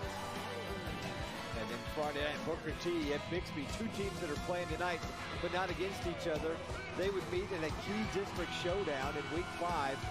Mason Williams, the sophomore quarterback, hits Brendan Presley, who gets behind the Booker T defense. 35-yard touchdown. They got the early lead. And then in the 3rd quarter, Williams again. Ethan Hall, the tight end. Bixby wins it 21-7, the final score. Week 6, Westmore at Broken Arrow. Homecoming in BA, homecoming queen Grace Jarvis just signed to play softball at TU. That was King Noah Cortez, and he would give a royal performance in the game. Rushed for 193 yards and 4 touchdowns. Broken Arrow defeats Westmore 69-10. A record-setting Noah. He's now the career rushing leader. I believe the touchdown leader as well for Broken Arrow. Unbelievable. He's just done a great job. And then week 7, Putnam City North at Norman North. Late in the 2nd quarter, PC North, Jackson Ramialdo makes the big play and interceptions and turns it into 6 points on a 48-yard return. The Panthers go on to beat Norman North 44-14 and celebrate by serenading Coach Ryan Laverty on his birthday. Always nice to get a birthday song for you, right? Friday night, our Ford fan pick game took us to the Rock and Guthrie for a battle between 2 undefeated 5A teams. Carl Albert, quarterback Ben Harris. It's Anthony Davis, who hugs the sideline here for a 40-yard touchdown, his first of 2 TDs on the night. Adrian Taylor added 113 yards and a touchdown. as the defending 5A champions win 21-0. They call him Rabbit. And you can see why. Week 8, Bixby, Sand Springs. There was Wasp in the press box that night, wasn't there? I remember that. It's a little scary. Bixby has a lot of weapons, including this guy, freshman Braylon Presley. We've seen him quite a bit tonight. 53 yards for the touchdown here, and the Spartans 35-0 win over the Sandites in Week 8. And on Friday night, another Ford fan pick game took us to right here, Allan Trimble Stadium in Jenks. The Trojans hosted Norman. Norman led 3-0 actually after an early Jenks turnover, but Jenks took over behind the running of Noah Hernandez with 3 touchdowns. Also a Ford Game of the Week shout out to Norman wide receiver Harvey Cooper. Made one of the best catches we saw this season as we take a replay. Somehow got his hand under the ball between the turf and the ball for a nice catch for Harvey Cooper. Their bus broke down too on the way over here. That's not good, right? No, it was not. Broken Arrow Edmond Memorial, BA scored on their first 8 possessions. They led at 49-0 at the half. Hugh Cherry had touchdowns, a couple of them for Broken Arrow. Running clock in the second half of this one as they go on to win it 56-0. And then the very next night on the same field, Jenks and Santa Fe. Yeah, this one not real close either. This was another big night for Noah Hernandez. He had 3 touchdowns in this one. The Trojans beat Edmond Santa Fe 49-8. And I guess it's a good season for running backs named Noah in the Tulsa area, right? You got Cortez and Hernandez, both with big seasons for Jenks and Broken Arrow. And then Week 10, Jenks, Westmore, the first of 2 fan pick games in the regular season. Jenks without quarterback Ian Corwin in the second half. He hurt his shoulder. Westmore's Dayton Wolf, Colby Phillips, hooked it up for a 57-yard touchdown. Got Westmore within 4 in the third quarter, but here comes Noah Hernandez, 53 yards. Jenks wins at 28-17. Hernandez, 12 carries, 104 yards, 3 touchdowns. Carl Albert versus Bishop Mcginnis, another Ford fan pick. This was a good one to pick. This would determine the 5A District 2 champ. Third quarter, Dominic Richardson found Brandon Jacobs for 17 yards and a touchdown to tie the game at 14. But the Titans went with the Philly special. Ben Harris with the handoff to Dadrian Taylor, who passed it back to Harris, saying it's good enough for the Eagles, it's good enough for them. Carl Albert wins the game and the district title 20-14. It's 1 of 2 games we broadcast outside on the year. How about that? And finally, the playoff game, Week 1 last week. Edmond Santa Fe at Union Tuttle Stadium to take on the Redskins. 6A quarterfinal Division 1. Steady diet of Darius Boone. He rushed 35 times, 229 yards, 3 touchdowns, including that 47-yarder. Union advances to the semis to play Jenks tomorrow at 1 o'clock at TU. The winner will take on either Broken Arrow or Owasso in the state championship game in 2 weeks. They've already said it's going to be on September 1st. November 30th. Friday night. Yes. The Friday. They get a bye week around Thanksgiving because only 8 teams make the playoffs in 6A1 and 6A2. Lots of great highlights throughout the season. I've had some great highlights so far tonight here in the Ford Game of the Week. We'll have some more in the second half when we come back. We'll show you those first half highlights here on Game Time on YurView and the Giga Blast Halftime Show. Look, if you're not the lead dog, the scenery never changes. That's why this is the view for every other full-size pickup. And this year, it's deja vu all over again. Because only the Ford F-150 gives you best-in-class torque, best-in-class payload, and you got it, baby, best-in-class towing. This is the big dog. This is the Ford F-150. It doesn't just raise the bar, pal. It is the bar. Now get 0% financing for 60 months plus $3,000 cash back on a new F-150 at your Oklahoma Ford dealer today. Are you looking to build a career in the high-demand and high-paying field of construction? What are you waiting for? Tulsa Tech offers affordable, hands-on training in state-of-the-art facilities. Great training that can give you confidence. Get trained in fields like carpentry, electricity, HVAC, masonry, and welding. To learn how Tulsa Tech can help you make your own path to a successful career, call 918-828-5000 or visit tulsatech.edu. Weoki's new money certificate rates are incredible. Transfer money from another institution to a Weoki 35-month certificate and receive 3.05 APY. Yes, that's over 3%. And get a $100 cash bonus for new CD amounts of $100,000 and greater. Open your certificate with new money at Weoki and start earning incredible rates. Federally insured. Rate and bonus are for new money only. Other terms and limitations apply. Contact Weoki for details. It's that time of year to get your furnace checked. That's right, and our trouble-free guarantee makes it easy. If your furnace breaks down this season, this tune-up's on us. Call Airco Service today. The official service company of the Thunder. When Oklahoma weather causes the power to go out, you can be left in the dark. Keep your lights on and your furnace running thanks to a new whole home generator installed by Airco. And right now, save big on a new Kohler system. Call Airco Service today. The company you know. You're watching Game Time on YurView.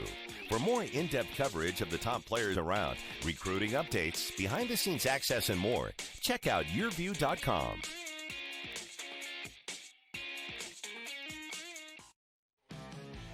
Welcome back to the Giga Blast Halftime Show, and time for some first half highlights, Zig.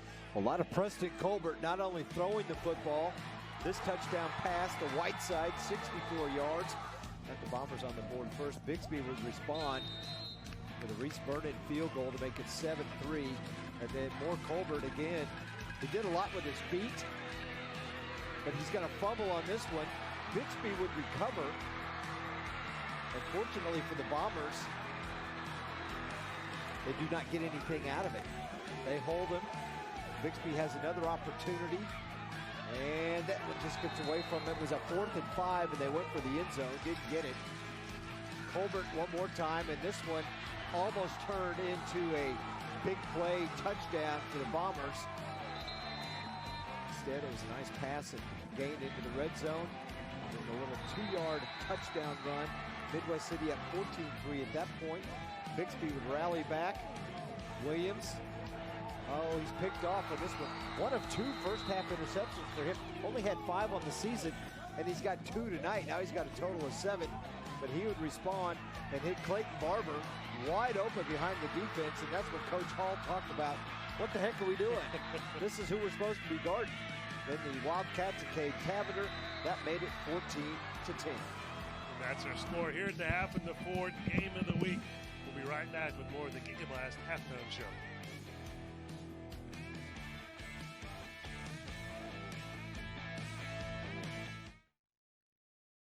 You guys ready? This is the Nelson family. Wi-Fi's good. And their panoramic Wi-Fi from Cox. Connected here. They're helping us demonstrate the speed and coverage of its super fast signal. Here it comes! It covers every device and every inch of their home. He's coming back up! And with extenders, every room is connected. Cover every corner of your home with super fast panoramic Wi-Fi from Cox.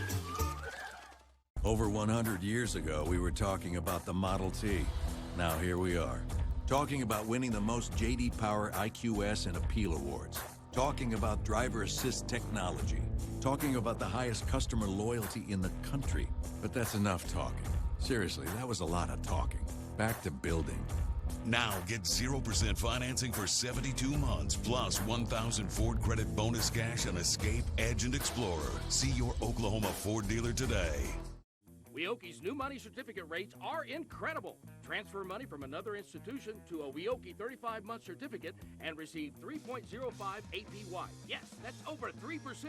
And get a $100 cash bonus for new CD amounts of $100,000 and greater. Open your certificate with new money at Weoki and start earning incredible rates. Federally insured. Rate and bonus are for new money only. Other terms and limitations apply. Contact Weoki for details. Weoki's new money certificate rates are incredible. Transfer money from another institution to a Weoki 35-month certificate and receive 3.05 APY. Yes, that's over 3%. And get a $100 cash bonus for new CD amounts of $100,000 and greater. Open your certificate with new money at Weoki and start earning incredible rates. Federally insured. Rate and bonus are for new money only. Other terms and limitations apply. Contact Weoki for details. In Bixby trailing Midwest City at the half. Lauren Montgomery, the Spartans coach. Your thoughts on the first half? It's kind of sporadic for your team a little bit, wasn't it? Yeah, you know what? We didn't play very well, and that's a good football team. I don't know if our guys were ready for the speed that they're giving us. They're giving us a lot of looks. They're doing a really good job, and so hopefully we can get our guys dialed in and make a few adjustments to some of the looks they're giving us and have a better second half. Do you make any adjustments defensively because Colbert's been able to run all over you? Yeah, no, they're doing a good job. They're doing a good job getting him some looks and getting some mismatches and everything like that. So hopefully our guys will settle down and play well this half. Coach, thanks a lot. Yep, thank you very much. All right, we'll be back. Second half kickoff coming up right here, the Ford game of the week. Look, if you're not the lead dog, the scenery never changes. That's why this is the view for every other full-size pickup. And this year, it's deja vu all over again. Because only the Ford F-150 gives you best-in-class torque, best-in-class payload, and you got it, baby, best-in-class towing. This is the big dog. This is the Ford F-150. It doesn't just raise the bar, pal. It is the bar. Now get 0% financing for 60 months plus $3,000 cash back on a new F-150 at your Oklahoma Ford dealer today. Are you looking to build a career in the high-demand and high-paying field of construction? What are you waiting for? Tulsa Tech offers affordable, hands-on training in state-of-the-art facilities. Great training that can give you confidence. Get trained in fields like carpentry, electricity, HVAC, masonry, and welding. To learn how Tulsa Tech can help you make your own path to a successful career, call 918-828-5000 or visit tulsatech.edu. Weoki's new money certificate rates are incredible. Transfer money from another institution to a Weoki 35-month certificate and receive 3.05 APY. Yes, that's over 3%. And get a $100 cash bonus for new CD amounts of $100,000 and greater. Open your certificate with new money at Weoki and start earning incredible rates. Federally insured, rate and bonus are for new money only. Other terms and limitations apply. Contact Weoki for details. It's that time of year to get your furnace checked. That's right, and our trouble-free guarantee makes it easy. If your furnace breaks down this season, this tune-up's on us, so call Airco Service today. The company you know.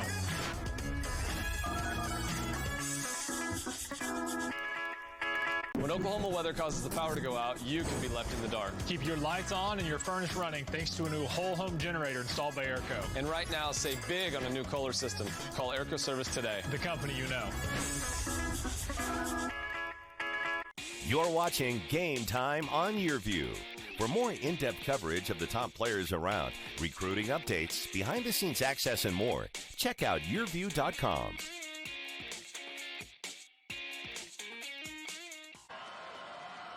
Welcome back to the Ford Game of the Week. We are kicking off the second half here at Allan Trimble Stadium in Jenks as Midwest City takes on Bixby in the Class 6A2 state semifinals. Spartans down 14-10, but Bixby getting the ball to start the second half.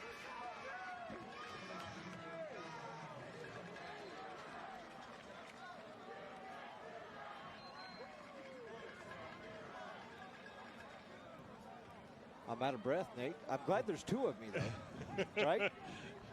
No, don't play the twin card. That's you running up and down the stadium stairs. You should get credit for that. Well, they have an elevator here, but I couldn't wait. Did we need like an oxygen up here for you? Or? Yeah. Give me a mask, quick. Well, I appreciate it. I mean, I sat here calmly the whole time, but I appreciate you running up and down. No problem. Happy to do it. Anything to make you look better, I'm there. Mason Williams keeping it himself, but he's brought down. Looked like a design run there. Well, they do the RPO, the run pass option. That's the first time Williams has really kept it on that play tonight, and that was kind of broken up from the very beginning. You saw he was not close to the running back, Presley, at all. But Midwest City read it and got the sack. That's 2 yards on that, so it's second down and 12. And Brennan Presley gets the ball, and he's hopping all around and finally breaks free. Spins again, keeps on going. Look at him carry defenders, and that's a first down. Well, I tell you what, that'll get an offense juiced up and moving if they weren't coming out of the locker room. There you 1, 2, 3, 4, 5, 6, 7. I mean, what? Almost the whole Midwest City defense.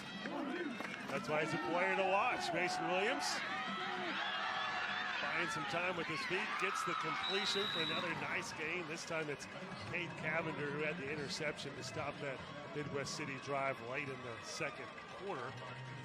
Once again, the solid pocket presence by Williams as a sophomore, Nate. What he is able to do right here, feels the pressure coming, says I better get out, and then just dumps it out to Cavender, who was wide open. So second down and 2 after an 8-yard gain on that pass and catch. Spartans in Bomber territory, ball at the 46-yard line.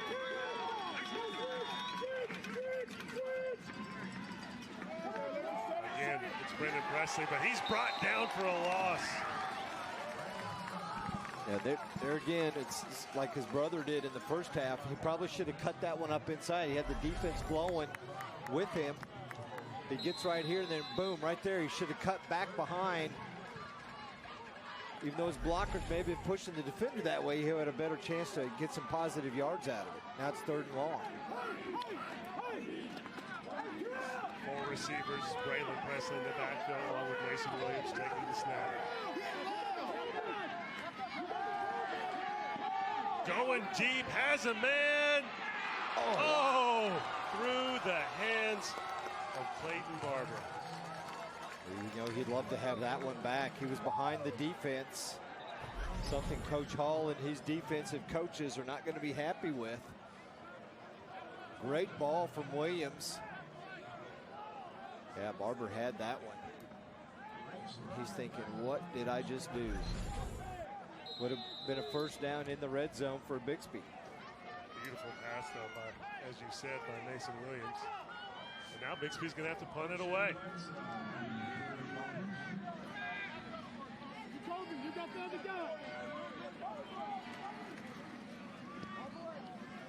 Low line driver takes a Bixby bounce and going to be able to down that inside the 10-yard line. So be some tough field position to start the drive for Midwest City. Let's take a look at the first half stats from here in the state semifinal game. And you take a look at the Bombers, really had the rushing totals over Bixby, and a lot of that was Preston Colbert just running it himself. Well, it was. I mean, he kept the ball quite a bit. You know, he's got over 300 yards rushing on the year. And you're right, a big bulk of that is him. But you look what Bixby did, 38 yards rushing. And you can tell they missed Brock Rowland, their leading rusher. Yeah, the Presleys are good, but when you have your leading rusher out, that really hurts you. Yeah, Braden Roller expected to start this game, and Coach Montgomery before the game said he was battling flu-like symptoms. And look at this. Sack going to be just outside of the end zone. So no safety there, but Newton Hall still has reason to celebrate. There's one of the adjustments that Bixby made at the half, coming right at Colbert. And he did not and was not able to escape that time, and puts him in a big-time hole here on second down. It's it all the way back to about the 2-yard line. Second down and 17. Over with 132 yards passing, 1 TD pass, 1 interception. He's going to throw it again right here. And Whiteside caught that right at the goal line and didn't get much gain there.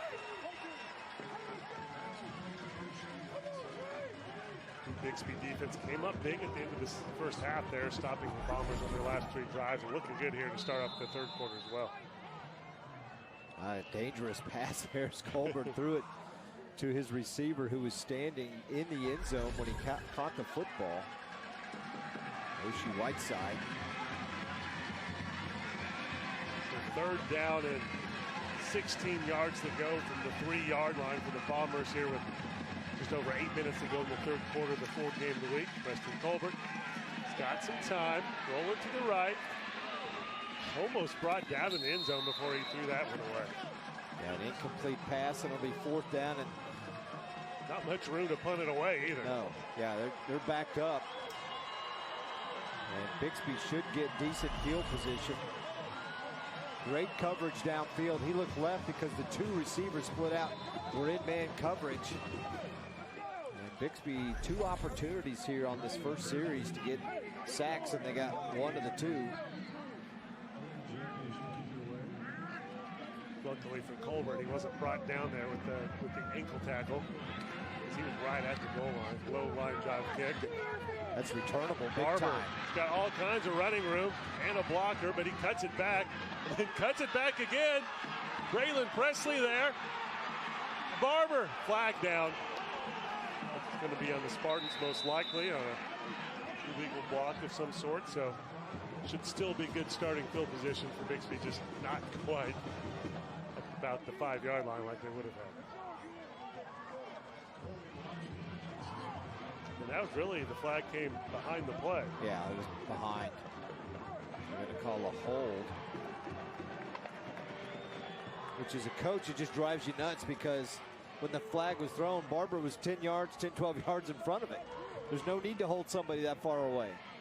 They should still give it at the 30-yard line, though, so still great field the position. Return, holding against the receiving team. We'll go 10 yards from the spot of the foul. First down. So Bixby with a chance here to take its first lead of the ball game. Midwest City scored on a 64-yard touchdown pass on its first drive of the game, and have had that lead the entire time since then. The Spartans only down by 4 right here with 7:45 on the clock. Winner this 2 weeks takes on Booker T or Stillwater. Braylon Presley again brought down all kinds of flags coming down here. It looked like a face mask. Face mask, yeah. All 3 officials on this side definitely saw that one. But Booker T is leading Stillwater, and they're just getting ready to kick off the second half, and they're up 21-14. Should be 15, it is. And it counteracts that holding call on the return, right? That'll give him We're going to mark it from where he was face masked. Take a look as Presley runs to his left. It's one of those deals, the defender Foul. just Grabbing the face mask, defense, 15 yards, first down. Christopher Youngblood just reaching to get him and grabs the face mask and couldn't let go, and he got the first down with the 15 yards. So just inside the 20-yard line.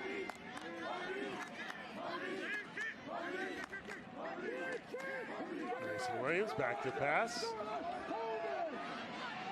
Throws it deep into the end zone and out of bounds. Oh, wow. Both the receiver, Cavender, and the defender ran right into the fence. But Williams flushed out of the pocket that time. Elijah Manuel from his right side. There you see Cavender go into the fence, but Elijah Manuel from this right side defensive end position in a big-time battle with Ethan Hall, who's playing tight end. Second down and 10, Braylon Presley. Again, great penetration by the Bomber defense. No gain on that. Well, part of that's going to start with Elijah Manuel because he just takes, Hall has to take him completely. You see him right there in the middle of your screen. Well, probably should have been a hold against Hall as he just grabs him and tackles him. But what that does is that allows those corners and defensive backs on that side just to come up and make a play and not get blocked by anybody. They mark that as a loss of 1. Third down and 11, under 7 minutes to go here in the 4th game of the week. Ball at the 20-yard line.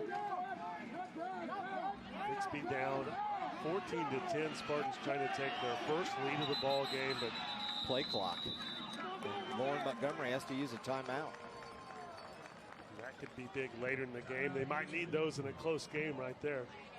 We're going to take a break here in the 4th game of the week as they have a timeout on the field. We'll take a timeout on the TV for Game Time on YurView when we come back.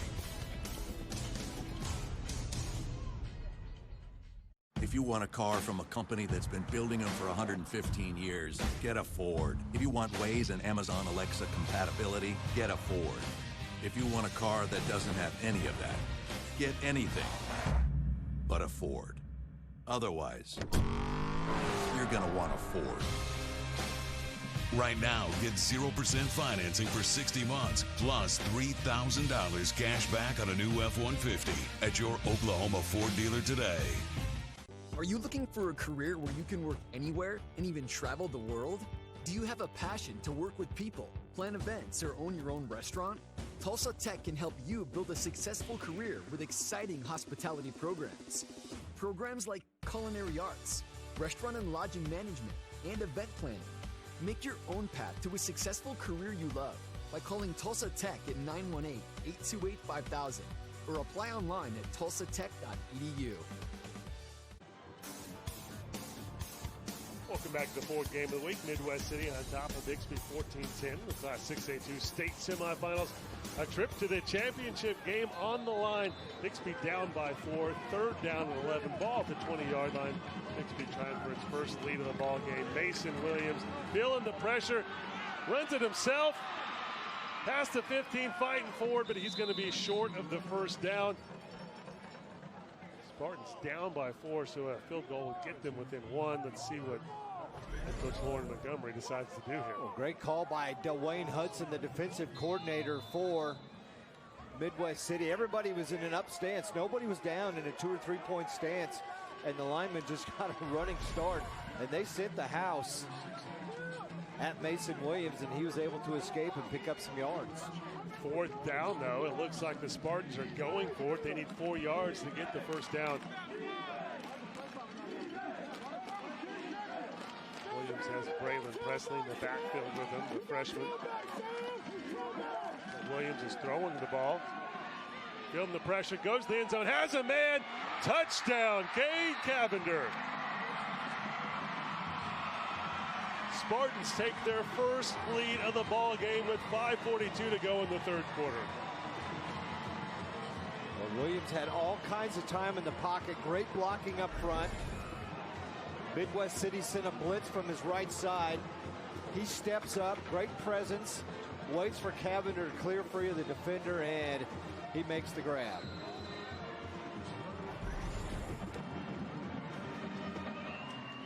16-14, pinning the extra point. So heck of a call there to go for it on fourth down. Right? Well, yeah, as long as it's good, everybody's happy with it. Yeah, now we can say it was a great call.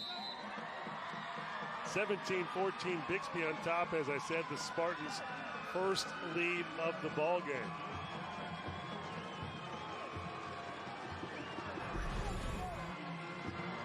Another look at it. You see Williams just surrounded by all kinds of players, not only offensive linemen, but defensive linemen in the pocket. Look at him just step up and make the throw. And Cavender broke free and got the touchdown.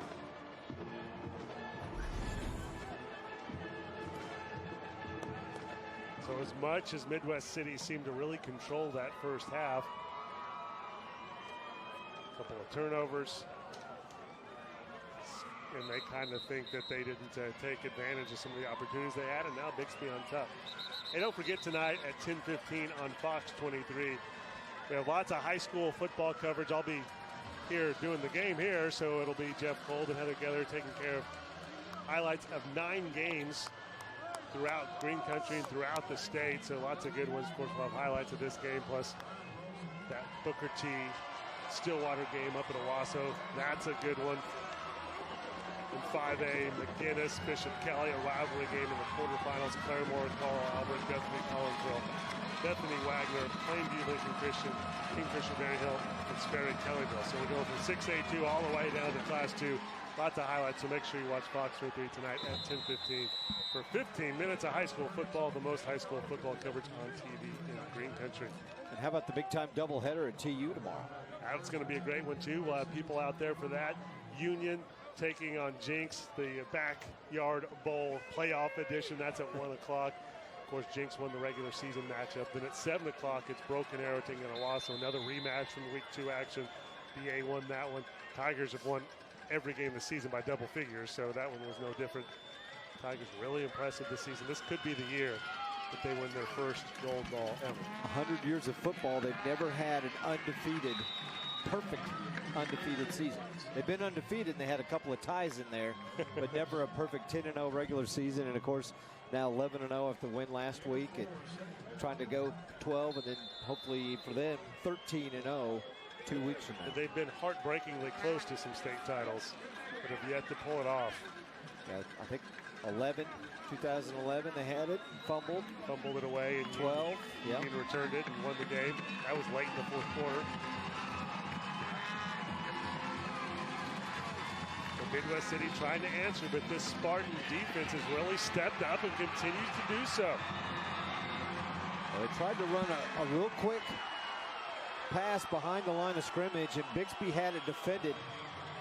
And Preston Colbert could not let go of the ball. He decided to tuck it in, and you see him right here.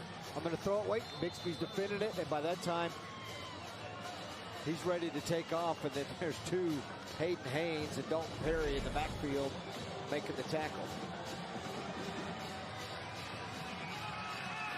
Third down and 5 yards to go with the Bombers. It's a different Bixby defense here in the second half, isn't it, Nate? Almost intercepted by Ethan Hall. Yeah, and even the tail end of the second quarter now. This will make 5 straight drives that the Spartans have stopped the Midwest City Bombers. After Midwest City early on in the game looked like they could do about anything and won it. Look right here. Again, pressure. Colbert has to release the ball sooner than he wants to. Can't get it to his receiver. You see him right there falling backwards. And almost picked off by Ethan Hall, the tight end linebacker, and they were going to have to punt again. And you know, Coach Hall kind of said it, hey, we didn't take advantage of our opportunities. We turned it over. We turned it back over to them. They turned it over to us, and we should have taken it. Short punt. To about midfield. Martin's going to have great field position to try to add to this 3-point lead.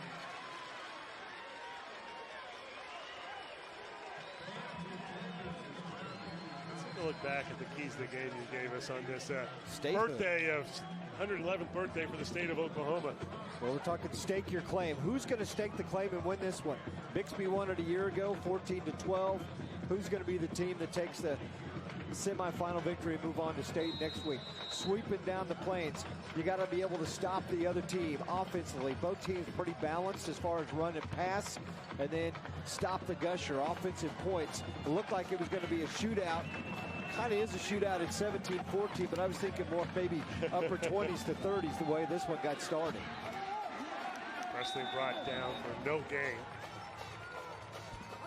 Again, the normal starting running back for the Spartans, Braden Roller. Coach Montgomery told us before the game that he was suffering some flu-like symptoms.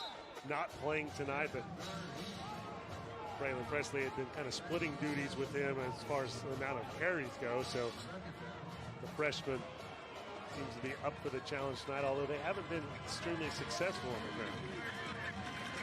Yeah, just what, 36 yards at the half. Mason Williams avoids the sack, throws it downfield into traffic. Nearly picked off again. Would have been his third INT of the game, which is very unusual. We've talked about this a little bit. You got to keep harping on it. It's kind of crazy that he's already had 2 interceptions in this game when he had 5 all season long. At Midwest City, their secondary is tough. They have guarded the Bixby receivers, blanketed them, and here, Williams throwing into double coverage again is. It looked like Barber may have slipped down, but he wouldn't have been able to catch the ball anyway if he was on his feet. 3:28 to go in the third quarter. 3rd down and 10. Ball just barely into Bomber territory. Williams avoids the first sack, picks up some yardage, brought down pretty hard, but well short of the first down. Needs another 6 more to get there. Well, Jacoby Johnson was in the backfield, and he just shoved him in the back thinking, I'm going to be able to knock him down. You got to go wrap him up. Grab him around the waist or the ankles and take him down. He's lucky that Williams, see, watch from this angle right here. He's going to go, oh, I've got him. I'm just going to shove him down. And all he did was push him forward a little bit, and he was lucky Williams wasn't able to get the first down.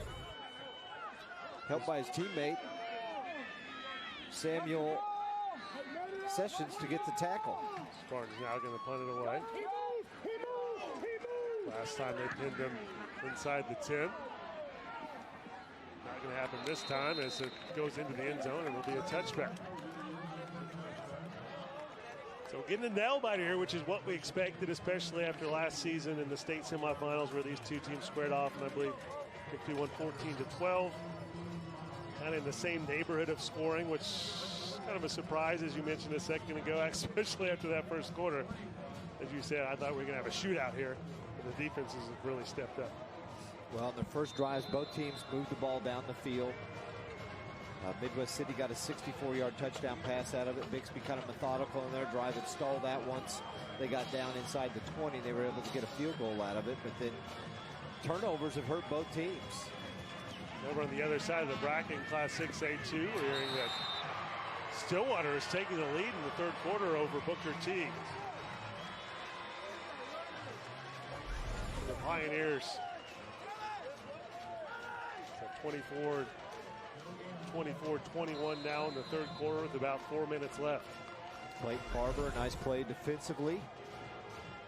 Calling some of these same names, these Bixby receivers double up as defensive backs. Ball to 20, second down and 10. Colbert Hall knocked down. That's an incomplete pass. Ethan Hall getting up there and knocking it down. Man, the Spartan defense has really stepped it up. Their defensive front getting after it here in the second half. They're just giving Midwest City all kinds of fits. Hall went unblocked. As we mentioned earlier, Bixby has given up the least amount of points in Class 6A2, scored the most amount of points in Class 6A2. Defense really showing up here lately in this game. Nice screen pass, but no gain on that one. Ball is loose, but I think they're going to call him down. Yeah, he was down. And man, that was a hit. Between receiver and they run that tunnel screen, and as soon as he turns to cut it up the field, watch the defense. Here's the catch, 1-2, and then boom. Laying the lumber, number 20. Looked like the ball was out there. Brody Sarton. Yeah, the ball did come out. They may have called forward progress. 20. So 4th and 10 now. This makes 6 straight drives that the Spartans have stopped Midwest City. Impressive by the Bixby defense.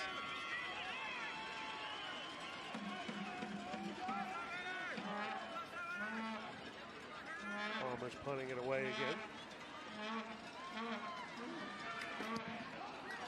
Low line driver, Barber, just lets that one go.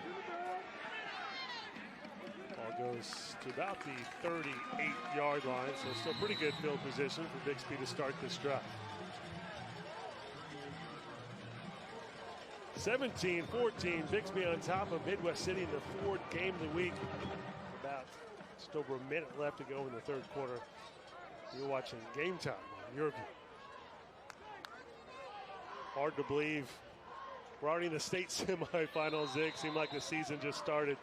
It's zooming along. Of course, in Class 6A1 and 6A2 in Oklahoma high school football, it starts in the quarterfinals. So last week was the first week of the playoffs, down to the Final Four here. Then they'll get a bye next week around Thanksgiving, and the title game will be the week after that. That's only in 6A1 and 6A2. Other classes playing next week on the Thanksgiving holiday. There you go. You come back with the tackle on that play. Jacoby Johnson. I think a little frustrated he didn't get the sack on the previous series. Someone texted him that you were saying he needed to wrap him up. He did. He wrapped him up. You mentioned Thanksgiving. I'm getting hungry for some turkey and dressing. Oh, that sounds wonderful. What do you think? You got some? No. Uh-oh, ball loose. Mason Williams hops right on it. One of those RPOs you were talking about kind of got hung up on Raylan Presley's hip. And he's saying it's my fault, Presley. We see, and yeah, Presley didn't take it, and then Williams pulled away from him, thought he was going to take it, and he was lucky to get it back. And that'll be, they are not going to run another play. So that does it for the third quarter, the Ford game of the week. We've got a nail-biter here at Allan Trimble Stadium in Jenks, America. Bixby on top of Midwest City, 17-14 in the Class 6A2 semifinals, and the Ford game of the week. We'll be back with the fourth quarter coming up on Game Time on YurView.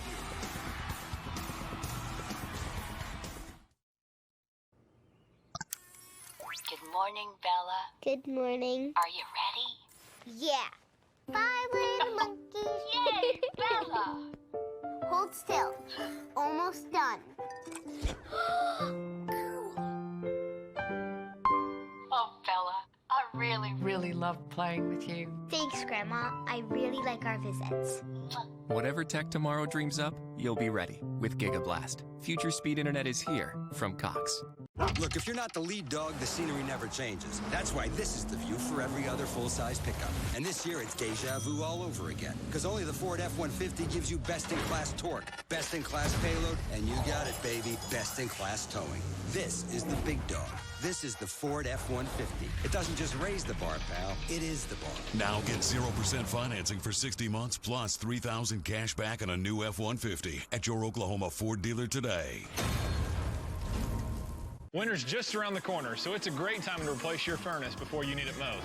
A planned replacement can save you thousands of dollars while improving the comfort and efficiency of your home. Don't get caught in the cold. Call Airco Service today. The company you know. No one thinks about their water heater until it fails. At that point, you have a huge mess on your hands with water damage everywhere. And this is the time of year your tank works the hardest. Right now, you can save big on a new high-efficiency water heater. Call Airco Service. The company you know.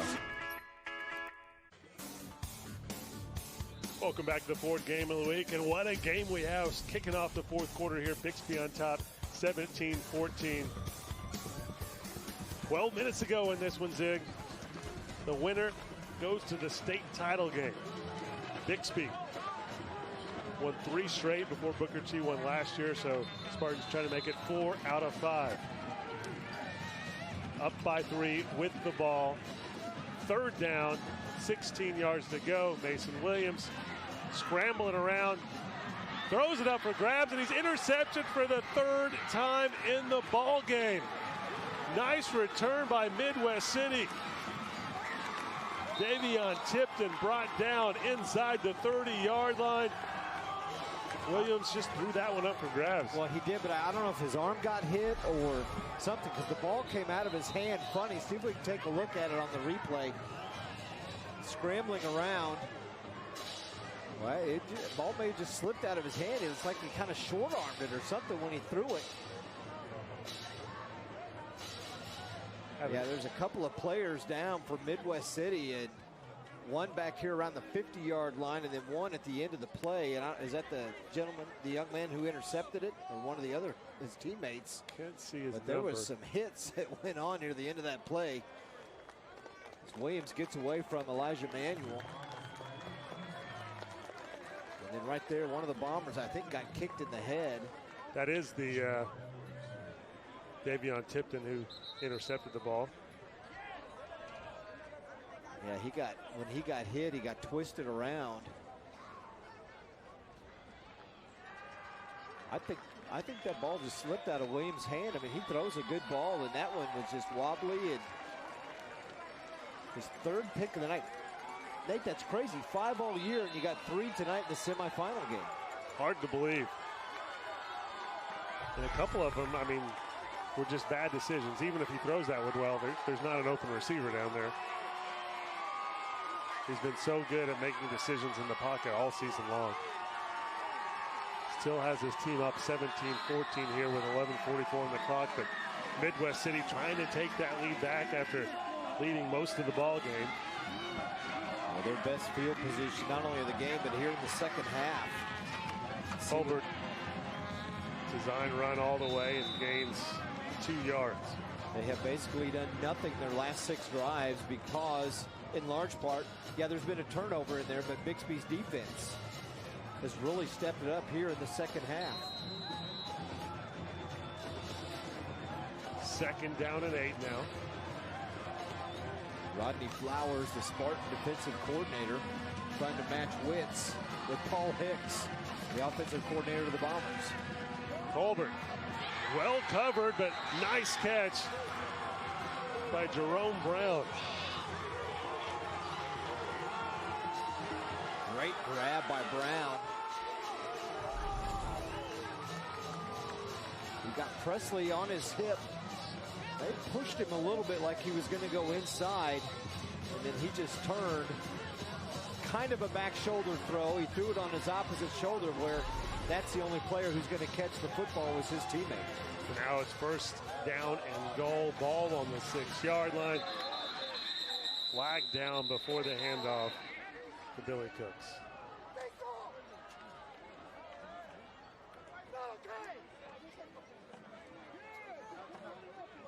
That should be on the Bombers.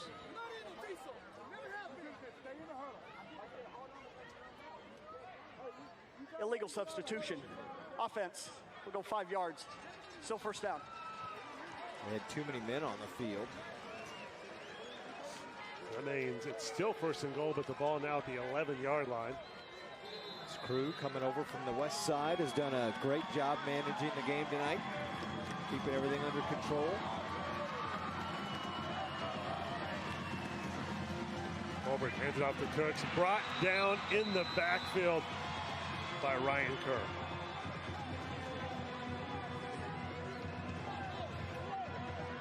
Jaden Warren lost his helmet, one of the offensive linemen, so he's going to have to come out of play. But Bixby read that one well from the linebacker spot. Ryan Kerr rolls through and untouched makes the tackle. So that penalty really put him in a bind, and that's why some of the Midwest City coaches were not happy.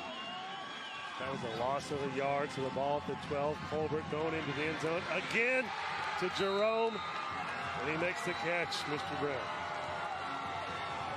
Well, they saw that one at the line of scrimmage, and they wanted to take advantage of what Brown could do. What can Brown do for you? He scored 6 right there. Colbert, just a quick catch and release, and threw it into the back of the end zone and right to Brown for a touchdown. So the Bombers take that lead right back after leading the entire first half. Bixby went on top for the first time in the third quarter as with a whistle before the snap.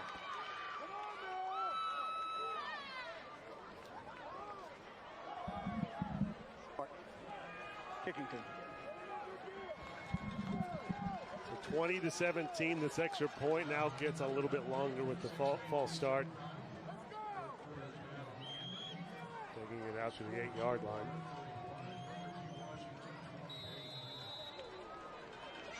Looking at a 25-yard attempt. 20-17, pending this extra point. Extra point is up and good, makes it 21-17. Midwest City on top. With the #1 ranked Bixby Spartans. Still lots of time to go in this one. 10:31 on the clock. Gonna have an exciting finish here at Allan Trimble Stadium in Jenks. As Jerome Brown puts the Bombers back on top. Great pass by Colbert. Right on target, 12-yard touchdown. His second TD pass of the night. 10.5 to go. It puts him back up by 4, and got you an old-fashioned shootout here on Statehood Day, huh? That's right. 21-17. No false starts in this one. No Sooners. Yeah, no Sooners. You can't start before the gun fires. Let it run and go. Cannon fire, I guess.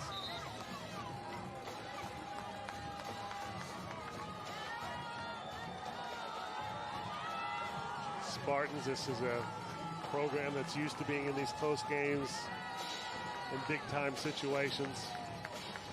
Just the culture, they've been here. They've been in this position every year for the last 5 years since they formed 6A Division II. And all these seniors have been a part of this, have been a part of the winning tradition that Lauren Montgomery has built. A short high kick. Barber catches and goes out of bounds. Not real happy with himself. I think maybe he wanted to let that one go out of bounds and get better field position. That kind of lost track of where he was. Gets it at the 16-yard line. Just more green pasture to work with. That's right. Sweeping across the field.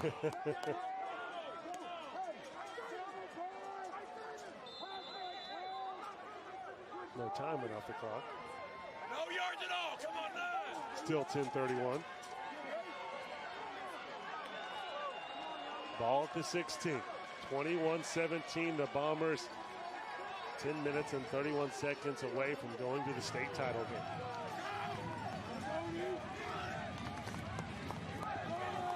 Mason Williams keeps it himself, gets out past the 20, gain of about 5 yards. It's a good way to start a drive. He had offensive lineman pulling in front of him, so he had plenty of blocking and a good gain of 5 on first down.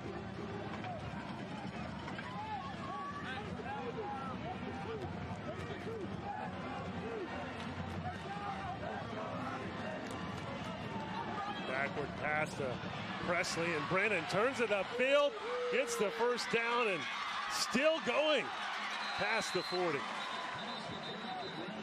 A little slow going up, and there's a flag down.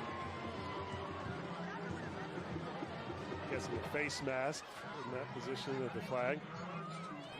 Or Bixby blocking the back. Yeah, they're walking backward. Still going to be enough for a first down. Maybe. They're bringing it back to the third 20. Yeah, it'll still be enough for a first down. Block in the back. White will go 10 yards from the spot. First down. They get the first down and negates a play that was about 25 yards. And that, I mean, it's good. We really haven't seen Presley in the open field like that all night, and they get him in a position, and look what he does with the football. First down and 10. Ball to 28. Williams goes deep. Cavender with the catch. Wow. Maybe the player of the game for the Spartans. Another big-time catch for Cade Cavender. 51-yard pickup on that one. How about that? Cavender, a fingertip catch. Williams just laid it out there again. Throwing into double coverage. They've got 2 defenders on Cavender. Three defenders out there. He's behind all of them and makes the grab.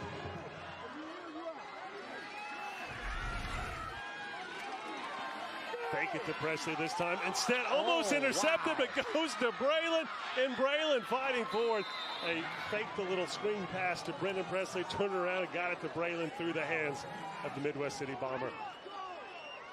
It was Elijah Manuel. The ball went right through his fingers. He read that one perfectly. The pass was too perfect to him. Didn't expect to have it. He was backing up. He knew it was coming. And it went right through his fingertips, right to Braylon Presley.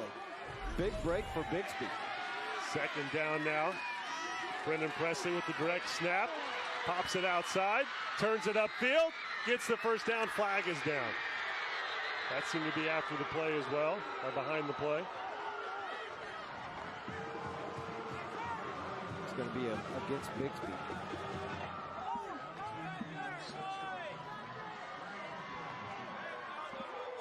Both of these plays where Brendan Presley has made big gains, or Spartans are kind of shooting themselves in the foot.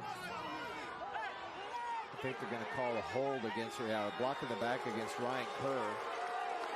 Coach Montgomery can't believe it.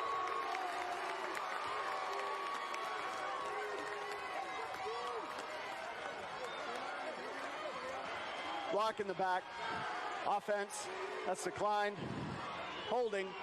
Offense, that will be accepted 10 yards from the spot. Still second down.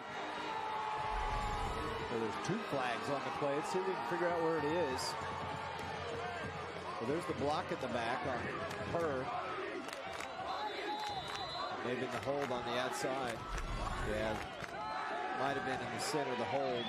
Ethan Hall with the catch. Makes the first guy miss and gets down about the 22, kind of right at the original line of scrimmage. Going to bring up third down and 10. And I imagine the Spartans will treat this as 4-down territory, also down by 4. They went for it on 4th down earlier in the game, and they were down 4. It's 3rd and 10. You don't need to pick it all up on this down. Get 5 or 6 here. Make it a 4th and at least manageable situation.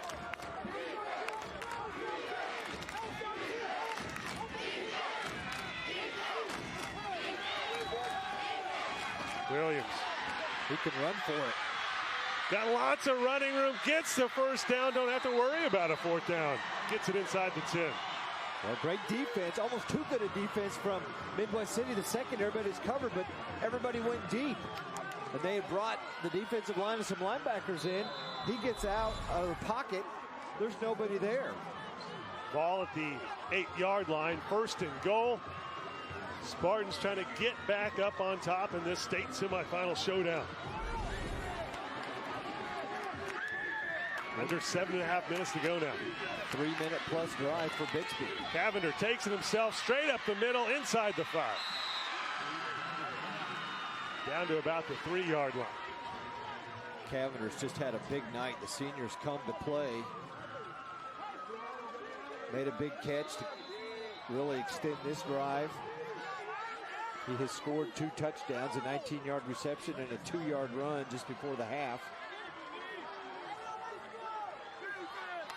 Cavender again. Lined up to take the snap. Mason Williams at wide out over on the right side. And Cavender gets it into the end zone. Touchdown, Spartans.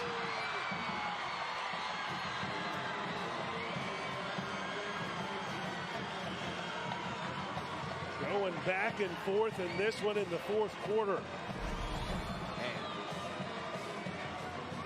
He just follows the blocks. Where am I going? Well, everybody's blocking, and there's some space to run through, and off that right side, he busts through his 3rd touchdown of the night. Big extra point right here with Bixby up by 2, making a field goal advantage with the extra point.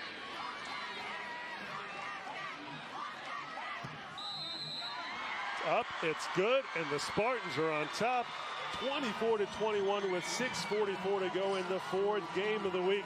We'll be back with more Game Time on YurView coming up.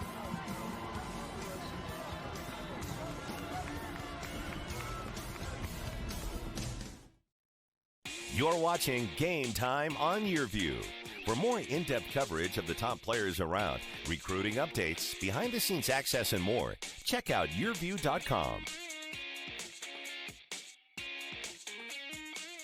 Over 100 years ago, we were talking about the Model T. Now here we are, talking about winning the most J.D. Power IQS and Appeal Awards, talking about driver assist technology, talking about the highest customer loyalty in the country. But that's enough talking. Seriously, that was a lot of talking. Back to building.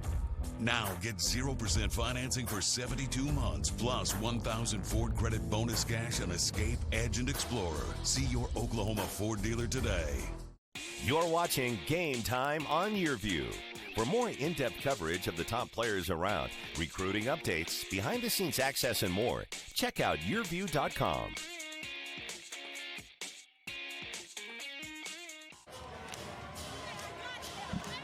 You're watching the 4th game of the week. Bixby 24, Midwest City 21, 6:44 on the clock. The winner goes to the state title game, where they will face the winner of the Stillwater Booker T game. And right now the Pioneers up by 10 with 6 minutes left in the 4th quarter. Wow. That one went crazy in the second half. Can you tell it's win or go home time? Yeah. Can you start feeling the pressure of, okay, we can't give up any more points? Teams are fighting hard. You get credit to both teams laying it all out on the line tonight. East side teams, Tulsa area teams have dominated Class 6A2 since it became a class. And Stillwater and Midwest City trying to change that this year. Pioneers up by 10 with about 6 minutes left. But the Bombers down by 3 with the ball, 6:35 to go here in the 4th game of the week. Well, and they made that split 5 years ago, and I'll talk about that in a minute. Bixby's last drive, Mason Williams hooks it up with Cade Cavender, gets through the double team defense and catches it behind 3 receivers.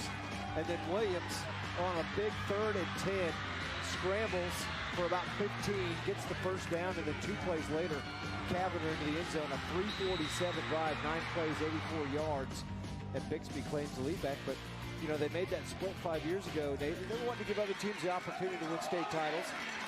And part of it was, okay, we got to give the west side a chance because Jenks and Union have dominated so long, and it's still the east side dominating even in 6A2. Midwest City trying to change that with the quick completion. Jerome Brown had a big touchdown pass on that last series. And he had the big completion before that, too, for the first down.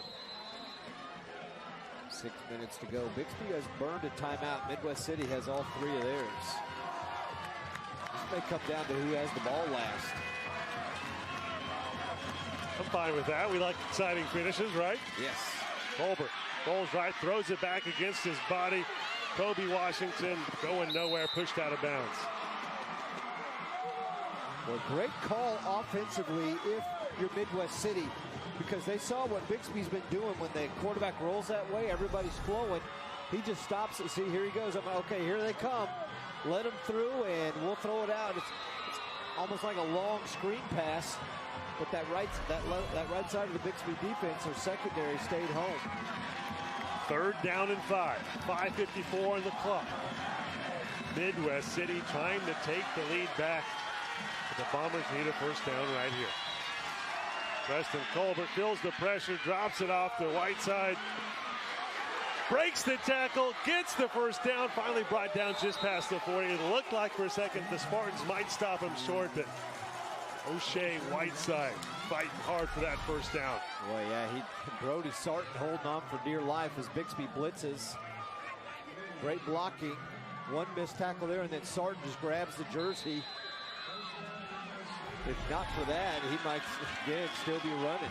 First down and 10, ball at the 41-yard line.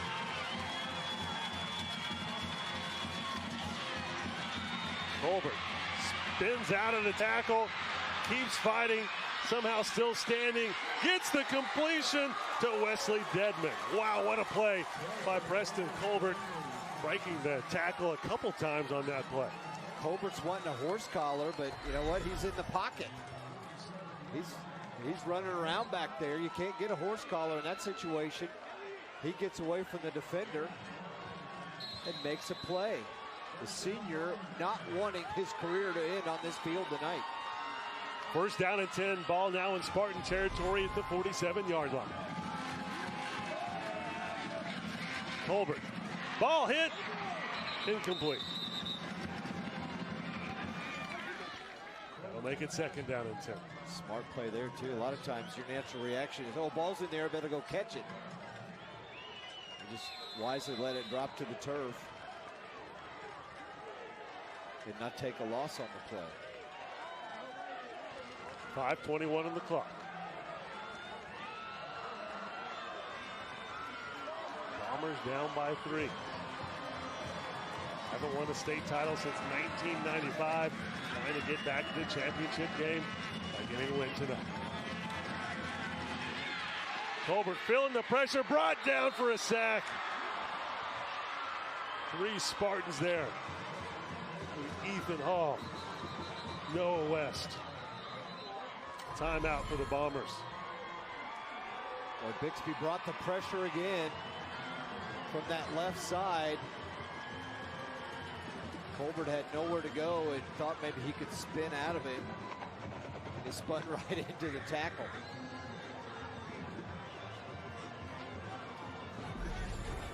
Now Midwest City has to burn a timeout as they are in a 3rd and long situation. Both, look at this, both teams are spent, Nate.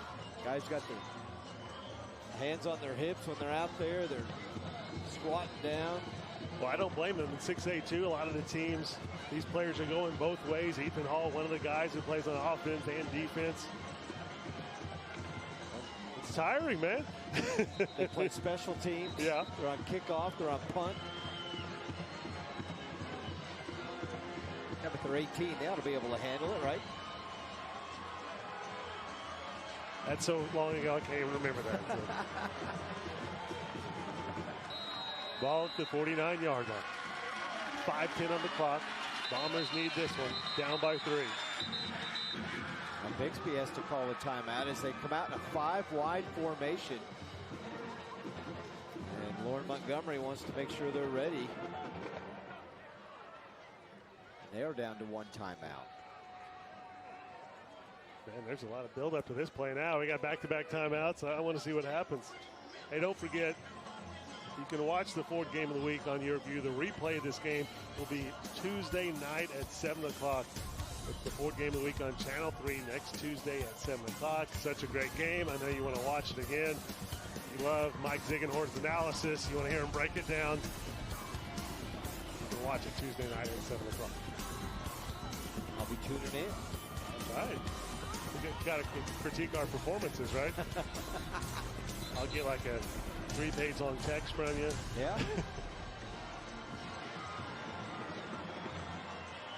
Speaking of text, you sent me something about microwaving a turkey. Is that right? Oh, yeah. 25-pound turkey. How long does that take? The viral joke of the day. Ball on the 49-yard line of Midwest City. 3rd down and 14. Preston Colbert brought down. Another sack for the Spartans. Nova West celebrating. Bixby's 4 guys up front as they drop 7 back in coverage. And Colbert had nobody to throw to, and they just hand it to him and get the sack.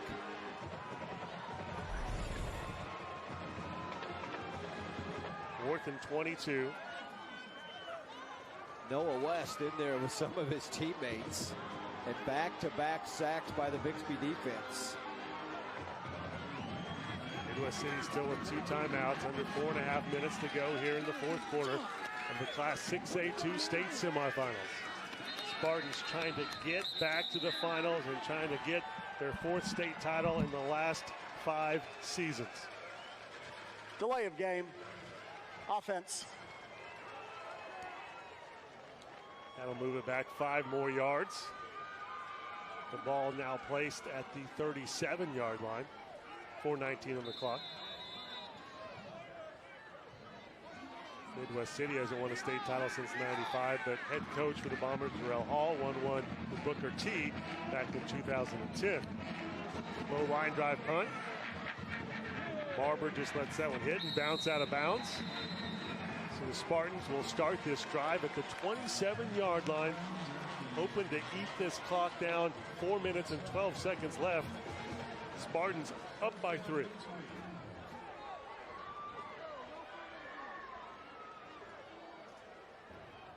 The winner of this one, of course, goes to play in the state title game. That'll be not next Friday, but the week after that. In Class 6A2 and 6A1, you get a bye week before the finals.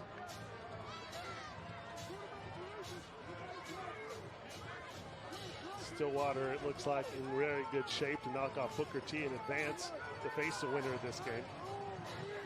Up by 10 in the 4th quarter with only a few minutes left. Mason Williams loses 2 yards on that carry.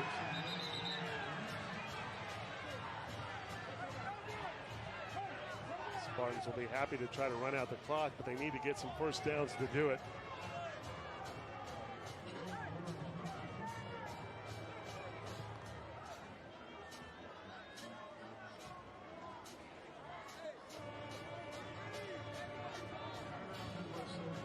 We have a timeout for Midwest City. Hey, this week on YurView's high school football recruiting podcast, Over the Middle, that silly season has arrived with the first firings in college football. While you never want to see anybody lose their job, Jeremy talks about how the recruiting calendar impacts when decisions should be made. Also, Jeremy talked to me about the breakdown of the playoffs in Class 6A1 and 6A2, Class 5A, and some of the players that are playing in these games, so make sure you listen to that. Plus the latest on LSU's newest and important commitment in the 2019 class. All that and more on this week's episode of Over the Middle podcast. Check it out at YurView.com. A fun time talking to Jeremy Crabtree about Oklahoma high school football playoffs. And a fun time watching this game tonight as we go down to the wire here. Spartans up by 3, trying to run out the clock. Brennan Presley gets the carry, turns it upfield, trying to stay in bounds to keep that clock running. And that's just what he does. Picks up a few yards, well short of the first down. It's going to be 3rd and about 7 or 8 yards to go for the Spartans. So all kinds of time left for the Bombers if they can stop Bixby on this play right here. Both teams only have 1 timeout left. It's going to be 3rd down and where are they marking this one? About 3rd down and 6.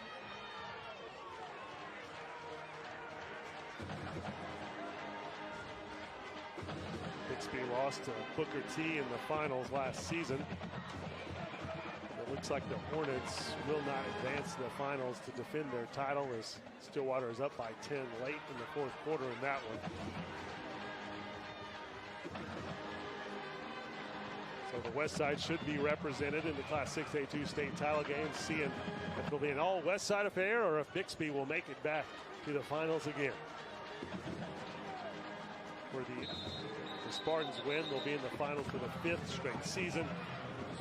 They won their first 3, lost last year, trying to get another state title this year. 3:53 in the clock, 3rd down and 6. No timeouts for Midwest City, so if Bixby can get a first down right here, they can really eat a lot of clock on the Bombers.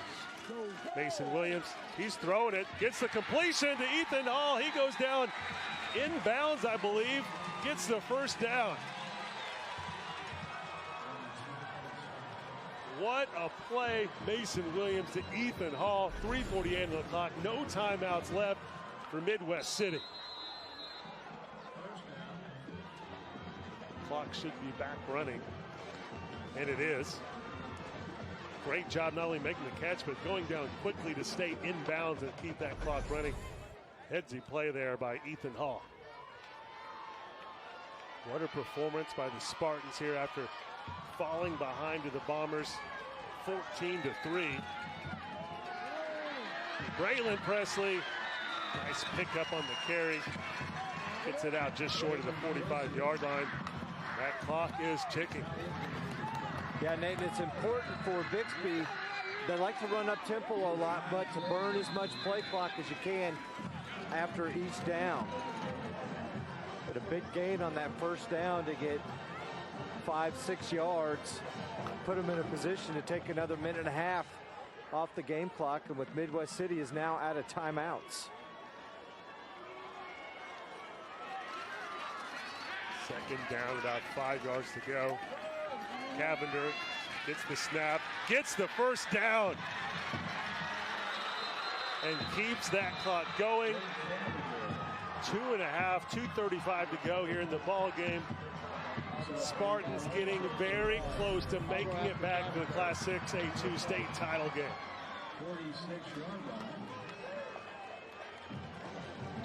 Ball at the 46.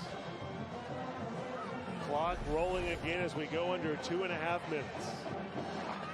Cavender has done it all for this Bixby team tonight, Nate. He's got a couple of rushing touchdowns, a receiving touchdown, and he's also got an interception. Braylon Presley with the carry, keeps that clock moving. And I think the other game is over with, and it sounds like Stillwater has moved on to the state title game, and they're waiting to see who's going to win this one, who they will face in 2 weeks. It's 38-28, the final score. Pioneer State unbeaten on the season. So we'll have a new champ in 6A2. That's right, and the Pioneers going to the title game for the first time in 4 decades. Gunnar Gundy, Mike Gundy's kid, the quarterback for Stillwater.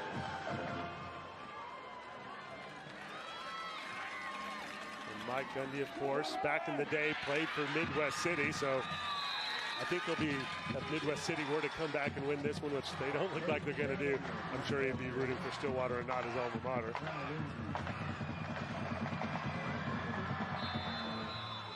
Third down right here.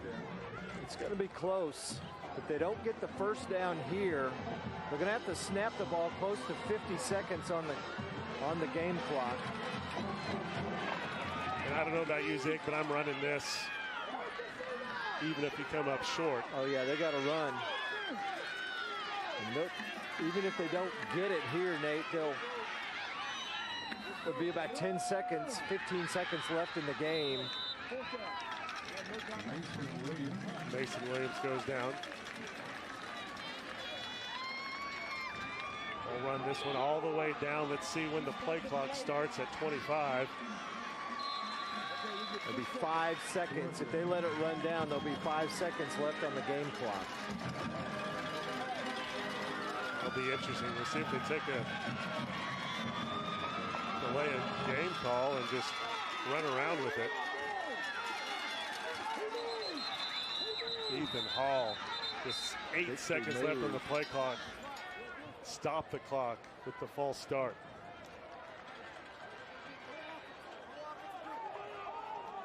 So kind of surprised they even lined up that early with still double digits left on the play clock. Acted like they were going to snap it early. Now with 11 seconds, instead of trying to run out the clock, they're going to have to punt this one away. I'll start against the offense. By rule, we're inside 2 minutes. The clock will start on the snap.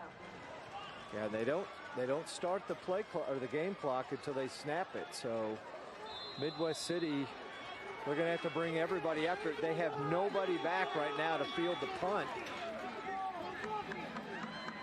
which could work as a disadvantage because if the ball rolls around, the game could end up. The clock could be on 0. Low snap, still gets the punt off. Great play and a flag on it. So that's probably going to give them a first down anyway if they call a roughing the kicker. And was his knee down? When he caught the snap, the snap was low. I thought his knee might have been down, Nate, from my angle. Close. I don't think it was, but we'll see if we can get a replay look. Either way, they didn't call it, but then if this is a penalty on Midwest City, it's ball game. Now, running into the kicker, the receiving team. By rule, it's an automatic first down, 15 yards. And that'll do it. Wow. Let's take another look at the play and see if we can see if his knee goes down while he has possession of the ball. It's down. I think he's down. That's a good call there, Zig. It looks like the knee was down when he had full possession. He was juggling it a little bit, so looks like it's down. But it was not called, and it's first down and 10 for the Spartans, and all they have to do is take a knee to advance to the state finals.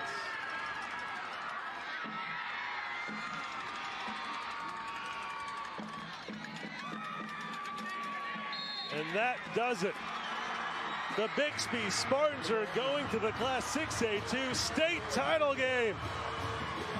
The Spartans knock off Midwest City in a thriller, 24-21 here in the Ford Game of the Week. Congratulations to the Spartans and a great season for Midwest City Bombers as well. Such a close game right here. Heartbreaker for the Bombers. A lot to celebrate for the Spartans, and it'll be an east side, west side showdown in the state title game as you have Bixby taking on Stillwater in the championship game. Let's go down to Mike Ziegler on the field with head coach Lauren Montgomery. Boy, have about 5 heart attacks out there in the second half. That's a dandy, man. That was a good game, man. Both teams, all the players played really well. Proud of our guys for hanging in there. Hats off to Coach Hall and his staff, man. I tell you what, they had them dialed up. Good game plan, and you know, it was a doozy about what you would expect out of a semifinal game. Your game plan, second half, you really got after the quarterback. Yeah, we were a little bit more aggressive in the second half. You know, first half, they had us on our heels a little bit. We got back to doing what we do, sending a few more people, and some guys did some really good stuff. Talk about Cade Cavender and what he means to this football team. He did it all for you tonight, didn't he? He did do it all. Real proud of him. I tell you what, you know, offense, defense, you know, quarterback in the Wildcat, he's a pretty special kid. Right, Lauren, go celebrate with your team. Hey, thank you. All right, Lauren Montgomery, the head coach. Bixby, Nate, is headed back to the state championship game for the 5th straight year.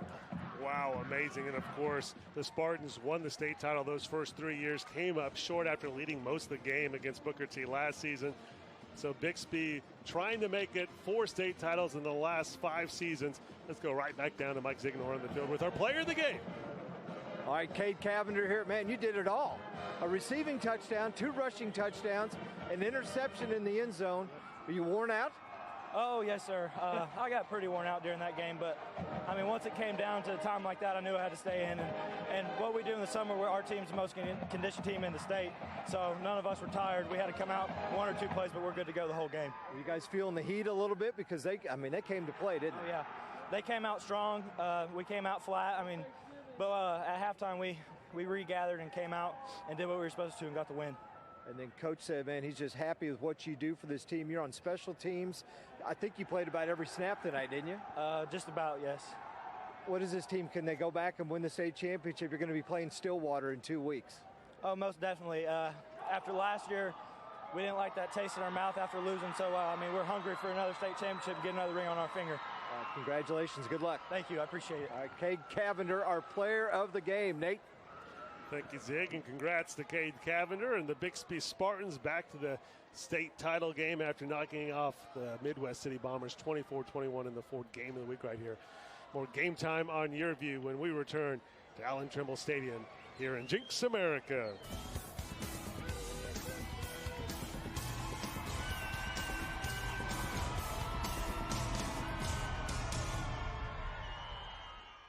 You're watching Game Time on YurView. For more in-depth coverage of the top players around, recruiting updates, behind-the-scenes access, and more, check out YurView.com. Look, if you're not the lead dog, the scenery never changes. That's why this is the view for every other full-size pickup. And this year, it's deja vu all over again. Because only the Ford F-150 gives you best-in-class torque, best-in-class payload, and you got it, baby, best-in-class towing. This is the big dog. This is the Ford F-150. It doesn't just raise the bar, pal. It is the bar. Now get 0% financing for 60 months plus $3,000 cash back on a new F-150 at your Oklahoma Ford dealer today. You may have heard of Tulsa Tech, but did you know we offer business and industry training for large and small companies? Come get trained and certified in areas like confined space, HAZWOPER, crane rigging, CPR, first responder, and more. To learn more about our affordable and customized training and how Tulsa Tech can be a valuable resource to your company, call 918-828-5000 or visit us online at tulsatech.edu. Winter's just around the corner, so it's a great time to replace your furnace before you need it most. A planned replacement can save you thousands of dollars while improving the comfort and efficiency of your home. Don't get caught in the cold. Call Airco Service today. The company you know. No one thinks about their water heater until it fails. At that point, you have a huge mess on your hands with water damage everywhere. And this is the time of year your tank works the hardest. Right now, you can save big on a new high-efficiency water heater. Call Airco Service. The company you know. You're watching Game Time on YurView. For more in-depth coverage of the top players around, recruiting updates, behind-the-scenes access, and more, check out YurView.com.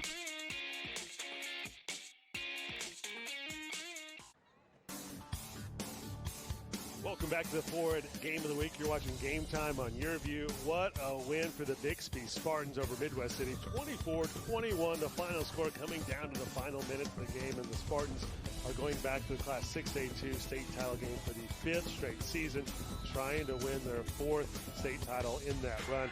Take a look at the player of the game. This is a no-doubter for us. Cade Cavender with the direct snap here. 1-yard TD run to cut the Midwest City lead to 4. Then into the second quarter, gets the INT with less than a minute to go to end the drive for the Bombers. 4th and 4 here in the third quarter. Mason Williams to Cade Cavender. Bixby on top for the first time in the ball game. Then in the fourth quarter, it's another Wildcat formation touchdown run with Cade Cavender. Game Time on YurView, player of the game here in the Ford Game of the Week. Not a tough pick to take him, right? No, I mean, he everything. He did it all tonight. And here's the play of the game. Midwest City trying to come back and win it late, but the Spartan defense says no to that. Gets the sack to pretty much end the hope for the Spartans. We had Noah West there celebrating the play of the game. Definitely a different flavor from the Bixby defense in the second half compared to the first, and how they were able to get to the quarterback, and that really dispelled the difference in this one. No doubt about this one. We thought early on that it was going to be a shootout, and it kind of ended up, with a 24-21. There's a little bit of scoring, but as we take a look at this, it's going to be Stillwater versus Bixby. This could be the first year in Class 6A2 that it's not a Tulsa area team that wins it, a Tulsa Metro team, but again, that's going to be a good one. Stillwater Pioneers undefeated on the season, just knocked off the defending state champion. Yeah, lots of high scoring there. Should be fun, and that's, again, not next week. They get a bye in Class 6A2 and 6A1, so they'll have the Thanksgiving weekend off to just get practice and ready for each other, and then they'll play the next week after that for the state championship. Yeah, can Bixby win their 4th title in 5 years, and then Stillwater their first shot at a championship in Class 6A2. First time to make it to the finals in 4 decades, so Pioneers already got to be pretty happy about that. 24-21 the final score. Kind of what jumps out to you here, these stats don't look that far different from each other. I mean, they're everything across the board pretty much equal. Rushing, the passing, the first down, even the turnovers. Bixby had one more. Didn't really cost them that much, but that extra turnover gave another possession to Midwest City, and then the penalties. I mean, everything pretty much equal, and that's why the score ended up 24-21. Bixby out on top. May have got away with it late with the snap, the low snap where the punter's knee was potentially down. It wasn't called, and then running into the kicker. Midwest City upset, but you don't know if they're going to score in the last 5 seconds or not anyway. You can't bank on that, but still, you'd like to have an opportunity. A lot to celebrate for the Spartans tonight, and they do it on their rivals' field here, the Jenks Trojans, who is the only team to beat them this season. Of course, Jenks up in Class 6A1 and Bixby down in Class 6A2. So what a victory for the Spartans tonight, and what a game we had here. Always happy to get exciting ones like this one, Zig. And just real quick, how do you break down next week's game? Man, that's 2 weeks. 2 weeks from now. Yeah, Bixby's going to have their hands full with Gunnar Gundy, that's for sure, in the Stillwater offense. I mean, they can definitely put points on the board. They showed it tonight with the 38 that they put up against Booker T. But Bixby's defense, if they can get after the quarterback like they did tonight in the second half, that could pose some problems for the Pioneers. So that's it for the 4th game of the week here in Jenks America at Allan Trimble Stadium. Bixby wins 24-21 the Class 6A2 semifinals, going on to take Stillwater in the state title game. And another great edition of Game Time on YurView. For Mike Diggenhorn, I'm Nathan Thompson. Have a great weekend.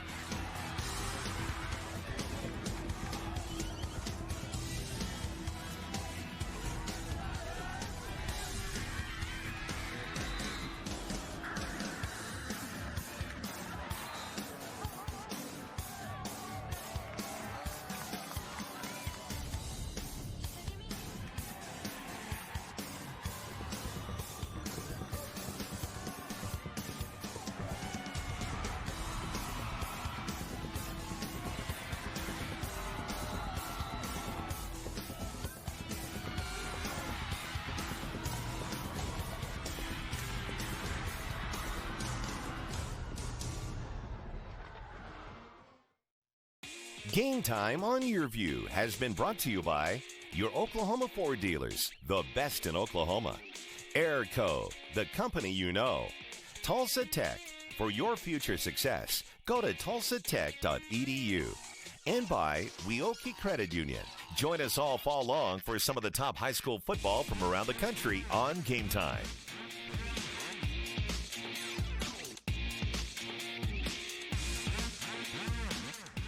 Look,